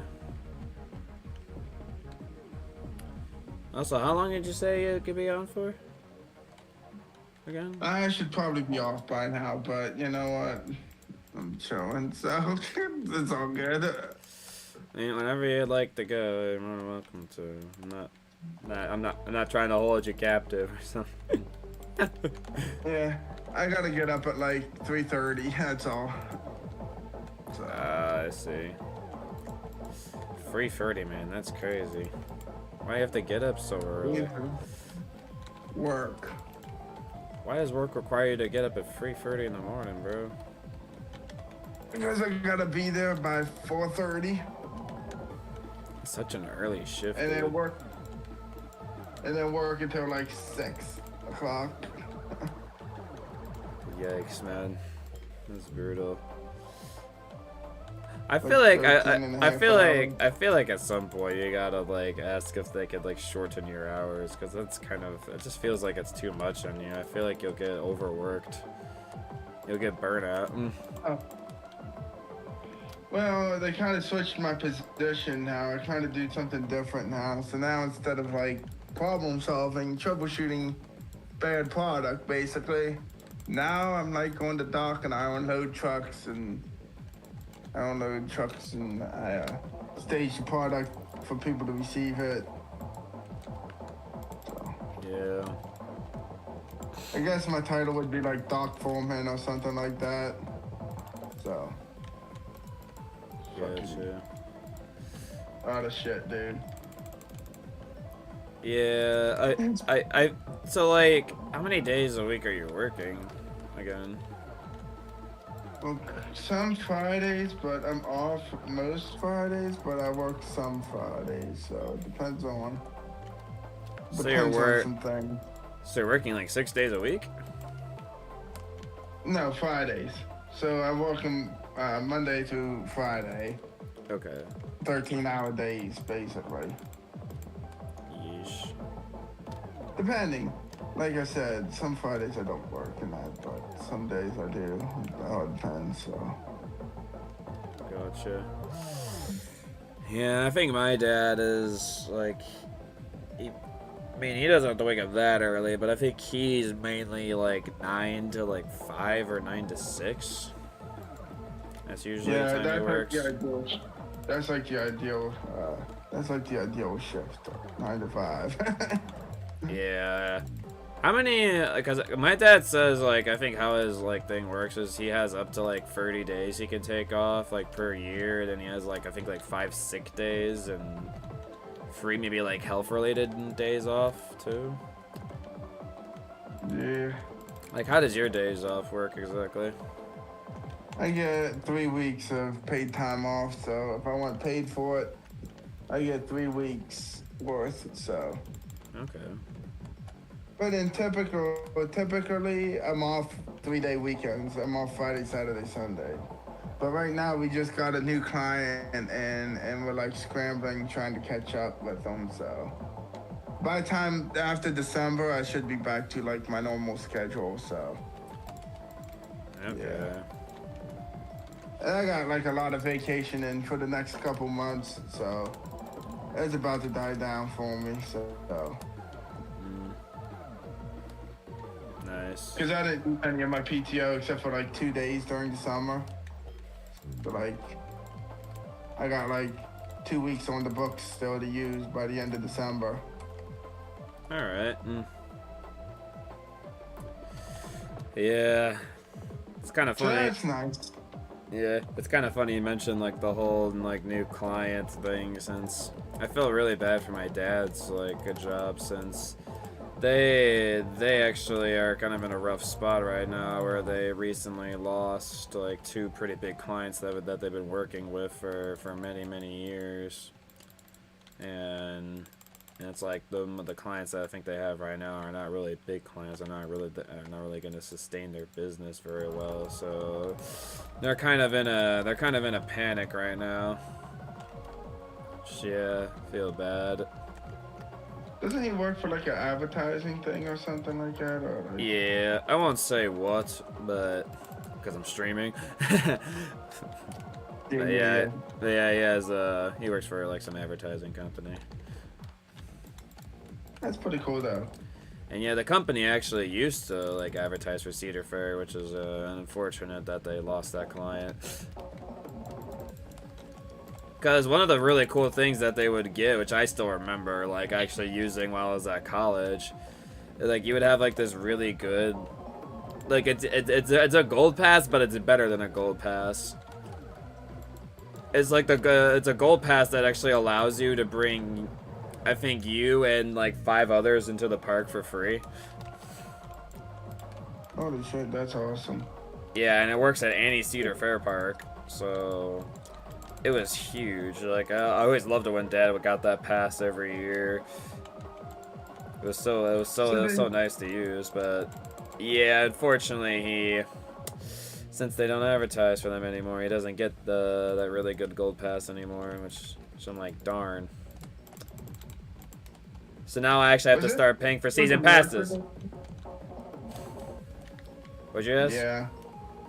Was it something to do with the merger that caused that, or? It's possible, since I know the merger's like definitely trying to save costs a lot around the place. So, but I think, I think Cedar Fair left the company before the merger happened, so I don't think it was a merger thing. I don't know. That's what first comes to my mind when I heard about it. So. I mean, we have no idea how long the merger was on the talks for behind the scenes, so maybe it might have, but I highly doubt it. To be fair, though, Cedar Fair season passes really aren't that expensive for what they are. Yeah, I mean, I got the lowest price one right now. I think it only cost me like $80. And like a gold pass of all park passport, and I'm like, bro, I never had to pay like a gold pass all park like last year for $200. I'm like, I'm saving $120. Like, hell yeah. Yeah, that's what I did. I bought my pass like right when they were doing the fucking promotions and that. I was like, yeah.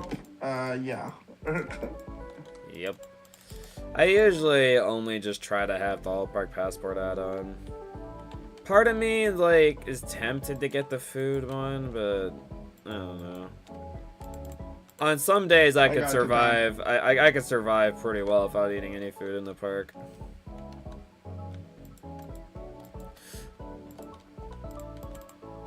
I did get the diamond band for mine. Yeah. Can't judge you for that. No, it's just because I gotta travel so far for the parks. Usually I spend the all day there. Like no matter what Cedar Fair park I go to, the closest one to me is like 2.5 hours away. So no traffic. So it's like I'm spending the whole day there if I go. Mm-hmm. Yeah, that makes sense.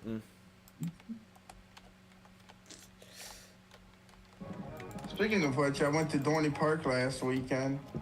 Yeah. Iron Menace still running not the best. Honestly, I didn't mind it. Like, as you sit in the back row, it's a little bit rough, I think. But, like, in Yeah. the front row, I rode it in the front row a few times my last visit, and it was pretty good. I liked it. It's still one of the better dives to me because I like the beyond vertical drops.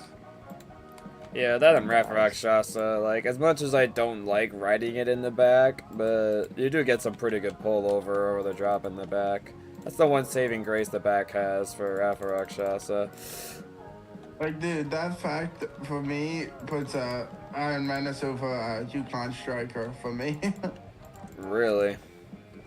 Yeah. I honestly think Yukon's honestly still my favorite dive because, like, if Rafa Rakshasa actually ran well, it might be my favorite dive, but Yukon just runs significantly better. And I mean, as much as the finale for the ride sucks, but like that first half is so strong, and that drop it just goes forever.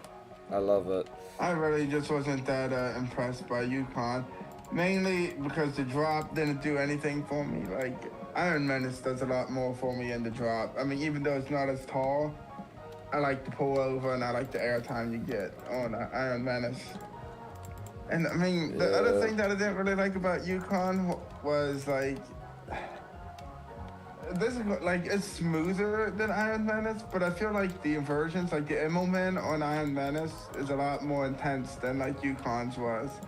I just feel like the inversions were better on Iron Menace, like overall, like, I don't know. Okay. I really wanted to like Yukon when I went to Canada's Wonderland too, but it didn't do it for me. I really want to ride frickin' Alpenfury at Canada's Wonderland. Yeah, I've heard so many good things. I've heard very mixed opinions on it, because there's a lot of people that say it's really, really good, but then I have those few people, like even some of the workers I talk to who've ridden it, and they're like, yeah, it's overrated. That's what I think. It's a little bit overrated. You're with the people that say it's overrated? Yeah, 100%. Like, it's good. Like, let me put it this way. If it was that, like, trying to think of a park that it would be, like, a number one at. Like, all right, let's say Busch Gardens Williamsburg got that instead of Pantheon. It'd probably be the number one in the park. But, like, Canada's Wonderland has, like, Leviathan there, which is an excellent B&M Giga. Like, that B&M Giga kind of blew me away compared to some of the other ones that I've ridden from B&M. The only one that I think's better from B&M is Fury. Of course. I definitely like Leviathan better than Orion. That's fair. And I mean, Behemoth is even pretty good. I thought Behemoth was pretty good, like for B&M Hyper. Now, I mean, I guess it all depends on what you want. Like, neither one of those rides are as intense as Alpen Fury. But I just don't think I'd put it as number one in the park when you got rides that's, you know, comparable to it. Now, like Busch Gardens Williamsburg, where the only thing you're really competing with is a old B&M Hyper or I guess the invert, like Alpengeist would be a contender. Yeah, I know a lot of people like Griffin too. Yeah, well, Griffin really isn't something that would, Griffin wouldn't really compete with Alpenfury. So. Or some people might like the Arrow Looper, I don't know. Yeah. Loch Ness Monster. Yeah. I mean, you know what I'm saying though? Like, if you put Alpenfury in like some of these other parks in that though, like, it would be number one. But like in Canada's Wonderland has a pretty stacked lineup, in my opinion. Yeah, it does. Hey, look at this dark fountain picture. Like the launch on Alpenfury, I thought it was gonna be like Maverick. I was expecting it to be like Maverick's tunnel launch, but it wasn't. I mean, it's a lot weaker. So. I guess that's a good thing though, because you get really good hang time in that inverted top hat thingy. Well, I have also seen like from videos the launch like you do the launch in Alban Fury like very very fast because there's not much of a launch track in the tunnel though. Yeah, but it doesn't really feel that fast. I don't know if it's because you're in the tunnel, but like Maverick, I mean, you hit that sucker flying. Like, you know what I mean? Like whenever you're coming out of that tunnel, I mean, you stop there too. Alban Fury, you kind of coast into the launch. I think that might be one of the reasons why I don't like it so much, because you don't stop. Maverick, you stop there for a little bit. Yeah, I would honestly really have to ride Alban Fury to really get a good opinion on it, because I just haven't ridden it yet. I need to ride I would compare it to Maverick. Yeah. But you still say Maverick's like way, way better though. Oh yeah, I would much prefer Maverick. I mean, there's some things about Alban Fury that's really good though. Like, I mean, it's got better theming in that than Maverick does. And I mean, if I had to say, I do think Alban Fury's a more pretty ride than Maverick. Like, even in the park, like the way it is in the skyline is freaking phenomenal for Alban Fury. I like how you're just complimenting it on theming, but not even like there's like any ride elements that's like. Well, I mean, like, there is some good elements in it and that, but I mean, and that's another thing. Like, the premier trains, like, the way the restraints are on that coaster, it doesn't really, like, give me much freedom to, like, you know, whereas the Intamin trains with those vest restraints and that, I still can get some air time. That thing there, I'm pretty much planted into my seat, like, so.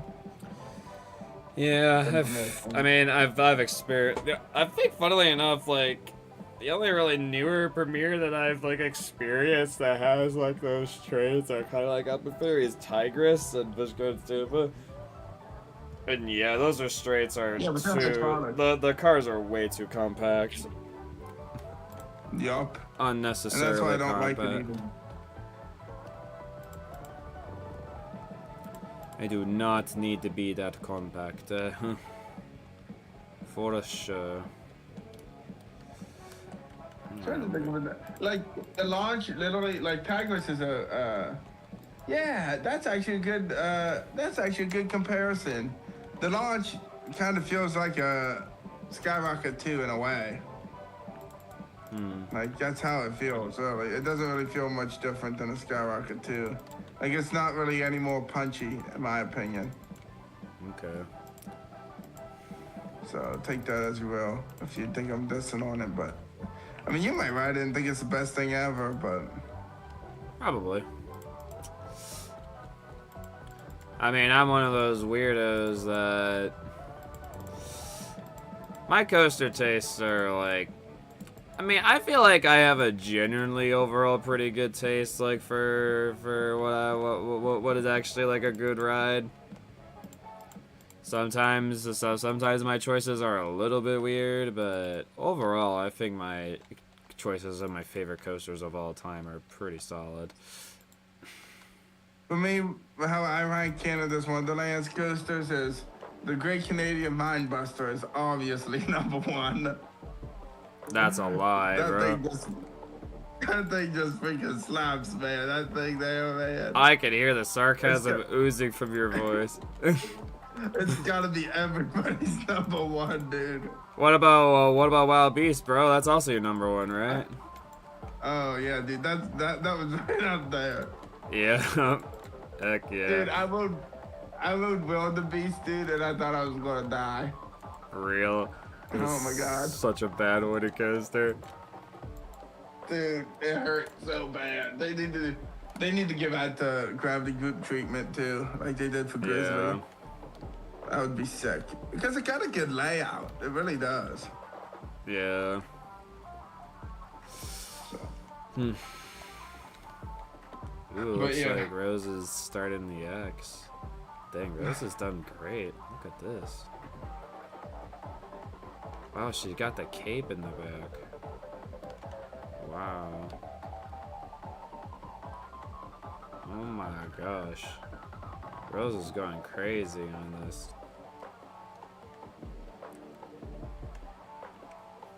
Bro, how is she so good at building? I couldn't make that, bro. Looks so nice. Oh my gosh. This fountain's just looking better and better and better the more I work on it. So much glass. I think I could actually literally tell you how I rank the Canada's Wonderland coasters I've ridden. Because I've ranked all the Canada's Wonderland coasters in my overall coaster ranking stock. You better say that, Leviathan. You're number one there. Probably is. It wouldn't surprise me. Actually, Behemoth was pretty good too. It's probably Leviathan. Where's my coaster dock? There we go. One nice thing that I will say that I did enjoy about Behemoth is its duration, man. It's one of the longer B&M hypers I've ridden. It's not like Pandemonium where it's like you get on and you get, it's over instantly. Alright, here's how I rank them. They have Time Warp at literally my second worst coaster I've ever ridden. 243. That's crazy. Yeah. Flight Deck, 231. I didn't even get to ride that one, thank God. Wildebeest at 216. Silver Streak 210. Thunder Run 209. Ghoster Coaster 207. Can I just say something about Thunder Run real quick? Yeah. I did not expect there to be dragons in there.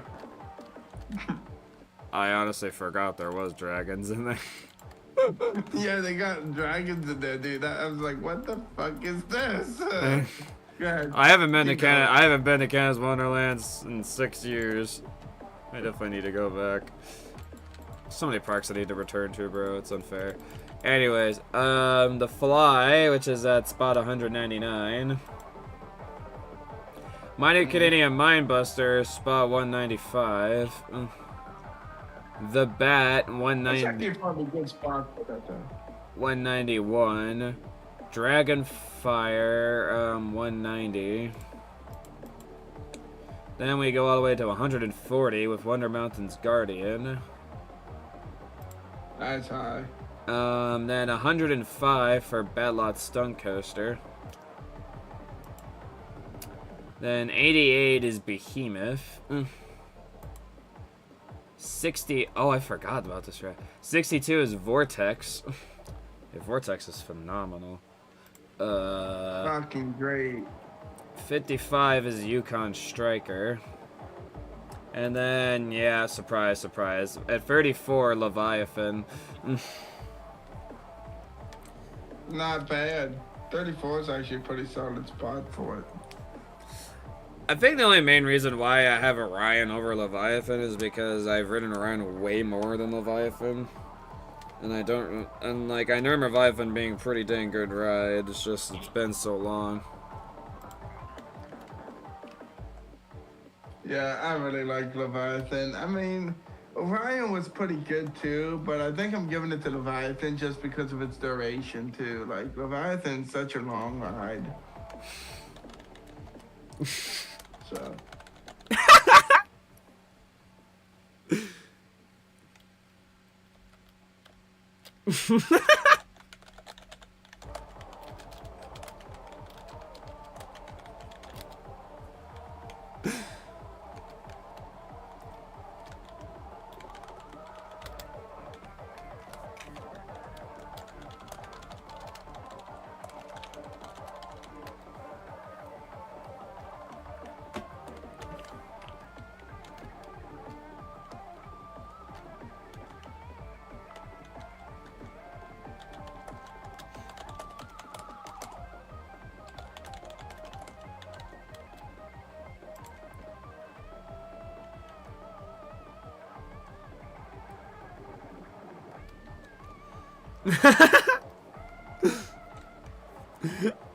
had to like just anchor a little bit.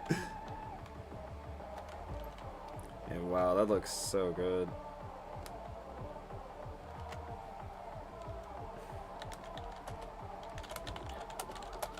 Holy crap, look at all the glass, dude. Holy crap.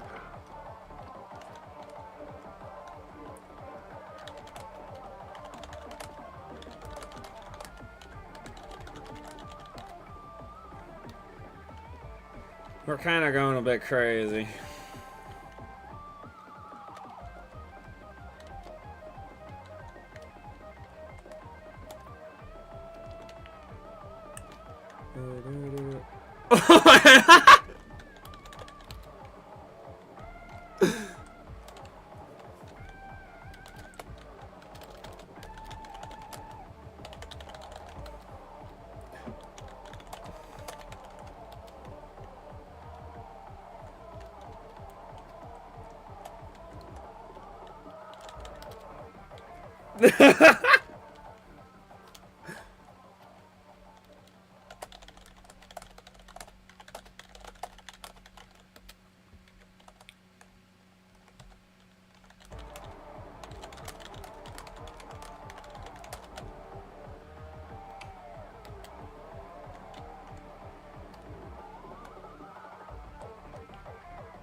Light block. Did I use 15 for curse? Yeah, I did. Well, I think I'm about ready to hop off because it's like 9 o'clock my time and I still gotta do some things before I go to work tomorrow and gotta get up at 3:30. The whole night, man. So, yeah. Will you be on tomorrow? I should be. Keep texting me like you do and let me know. I mean, if I don't respond, it just probably means I'm busy. It's not like I'm ignoring you or anything. It just means I'm busy. So. No, I completely understand your situation with your work and everything. No, you're all good, man. So like, if you like keep texting me and I don't respond or something like that, like, I just happened to see your streaming and I was like, oh, I'm gonna jump on this prize. So I was hoping, so it's like, you know, it worked out perfectly. So. Yeah, for sure. I'm really happy you're able to come on. It's kind of crazy. Like today, I think is actually the most people that I've had on, like working on this build. Pretty crazy. Like I had Fizzy, Scarlet, Emmy, you, Rosie, I guess myself, and well, technically this one person didn't help because he was having problems, but he did technically come on thing music. I'm counting it. Did you place one block at least? No. It's weird. It's weird because when you go on the loading screen for like, cause like when the realm's loading up and there's somebody on the realm, like when you're still in the loading screen, it says that the person joined the realm, but they can't like actually see the tab messages, and they're technically not in the realm yet. Yeah, I know. And yeah, that was happening. That was happening. The thing music. He was trying to join to go and help out, but his realm kept crashing. I actually bought a realm. I don't know if you want to be invited to it or not, but I actually got a realm for my part. Yeah, I mean, Not that I'm ever really on it. I mean, I'm down for you to invite me. That'd be cool to check out. Yeah, it's pretty cool. Yeah, I mean, my name's Luigi Stricker. You can send me an invite whenever you want. Sure wouldn't be that difficult. I'll just probably text you I'll probably just send you a text with a link to it. That's usually how I give it to people. Well, whatever works for you, man. Alright, well, hopefully work's not too terrible tomorrow. Yeah, like I said, if you want to shoot me a text, I won't be getting off until at least 6 o'clock, so. Okie dokie. If you want to So too, just- I know at 5-year time we'll be doing music recommendations. So if you want to join that for a little bit too, I'll be down to have you there. Okay, alright. I'll probably swing on to that. Alright. I'm sure it'll go for So about then like you'll probably not be. it'll probably go for about 3 hours, and then I'll be on the realm after the stream as well. So So around 5, that's like 8. So, okay. I might be able to hang on with you till like 9 o'clock tomorrow, so. all right. Well, you get some good rest, man. Like I said, hopefully tomorrow I can play. If not, I'm sorry. Just It's all my right. life be crazy stuff. Poor Jay. He's like, I want my life to be normal. Can my life just be normal? Can I just like be home away from work for like a couple hours, like to relax? Yeah. Can I just do stuff for free and not have to make money to go do stuff? Like, come on, man. Why do I have to make money? Precisely. Well, that's what all humans dream, bro. But unfortunately, this is kind of the world we live in. All right. Good night. I'll talk to you later. Yep. Good night, man. Bye. Bye-bye.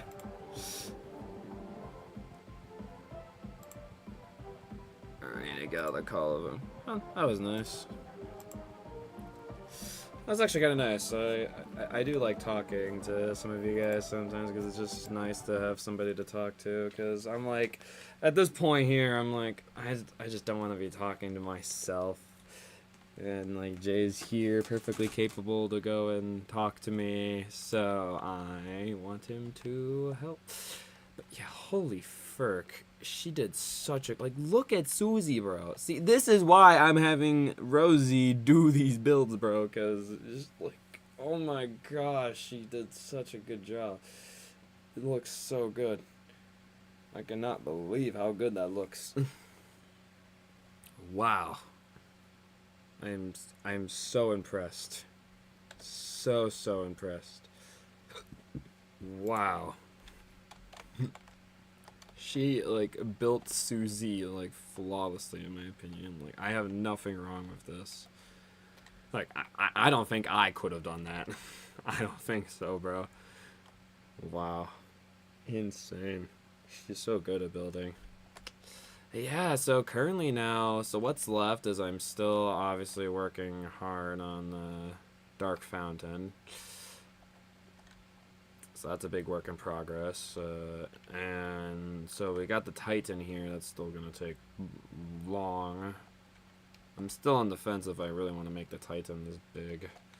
Actually, before the box was actually even bigger, but I did shorten it. It's like 35 by 35.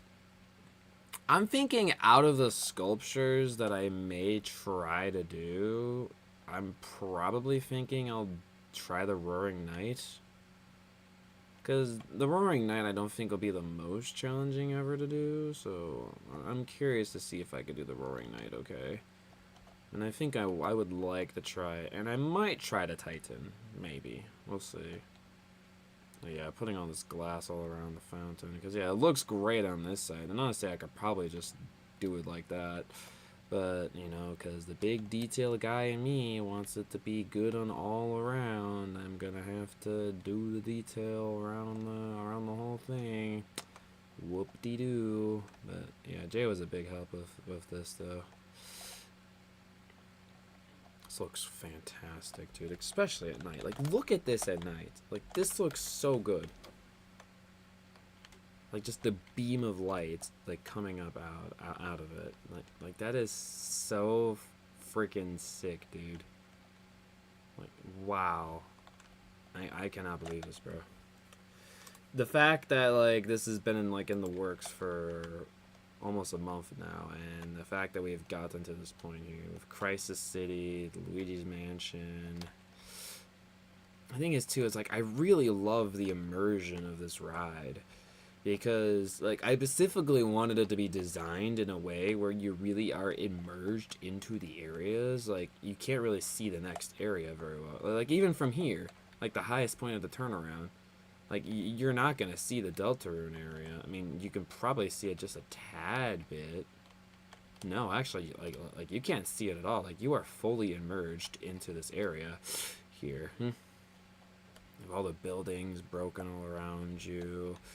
And yeah, like, you can't even, I mean, like, yeah, you can kind of see I mean, yes, you can see the towering dark fountain in the background.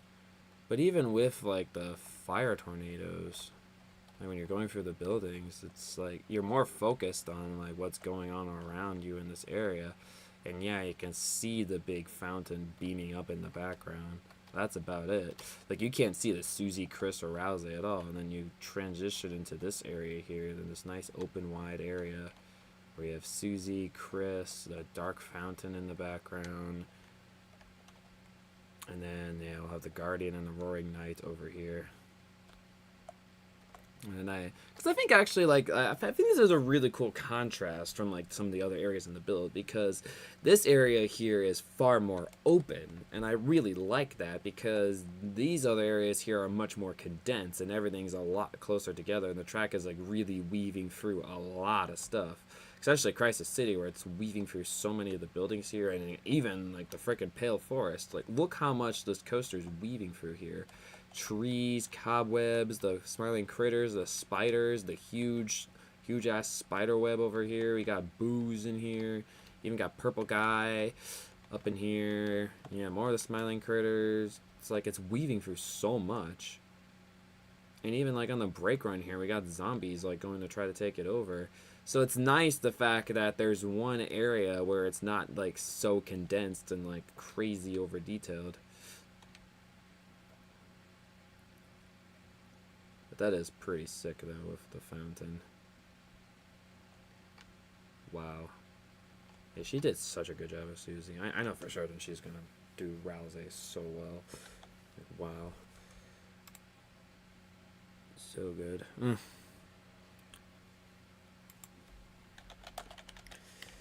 Alrighty, guys. Well, I think with 4 hours of streaming this here, you're just going to have to wait and see the final product on...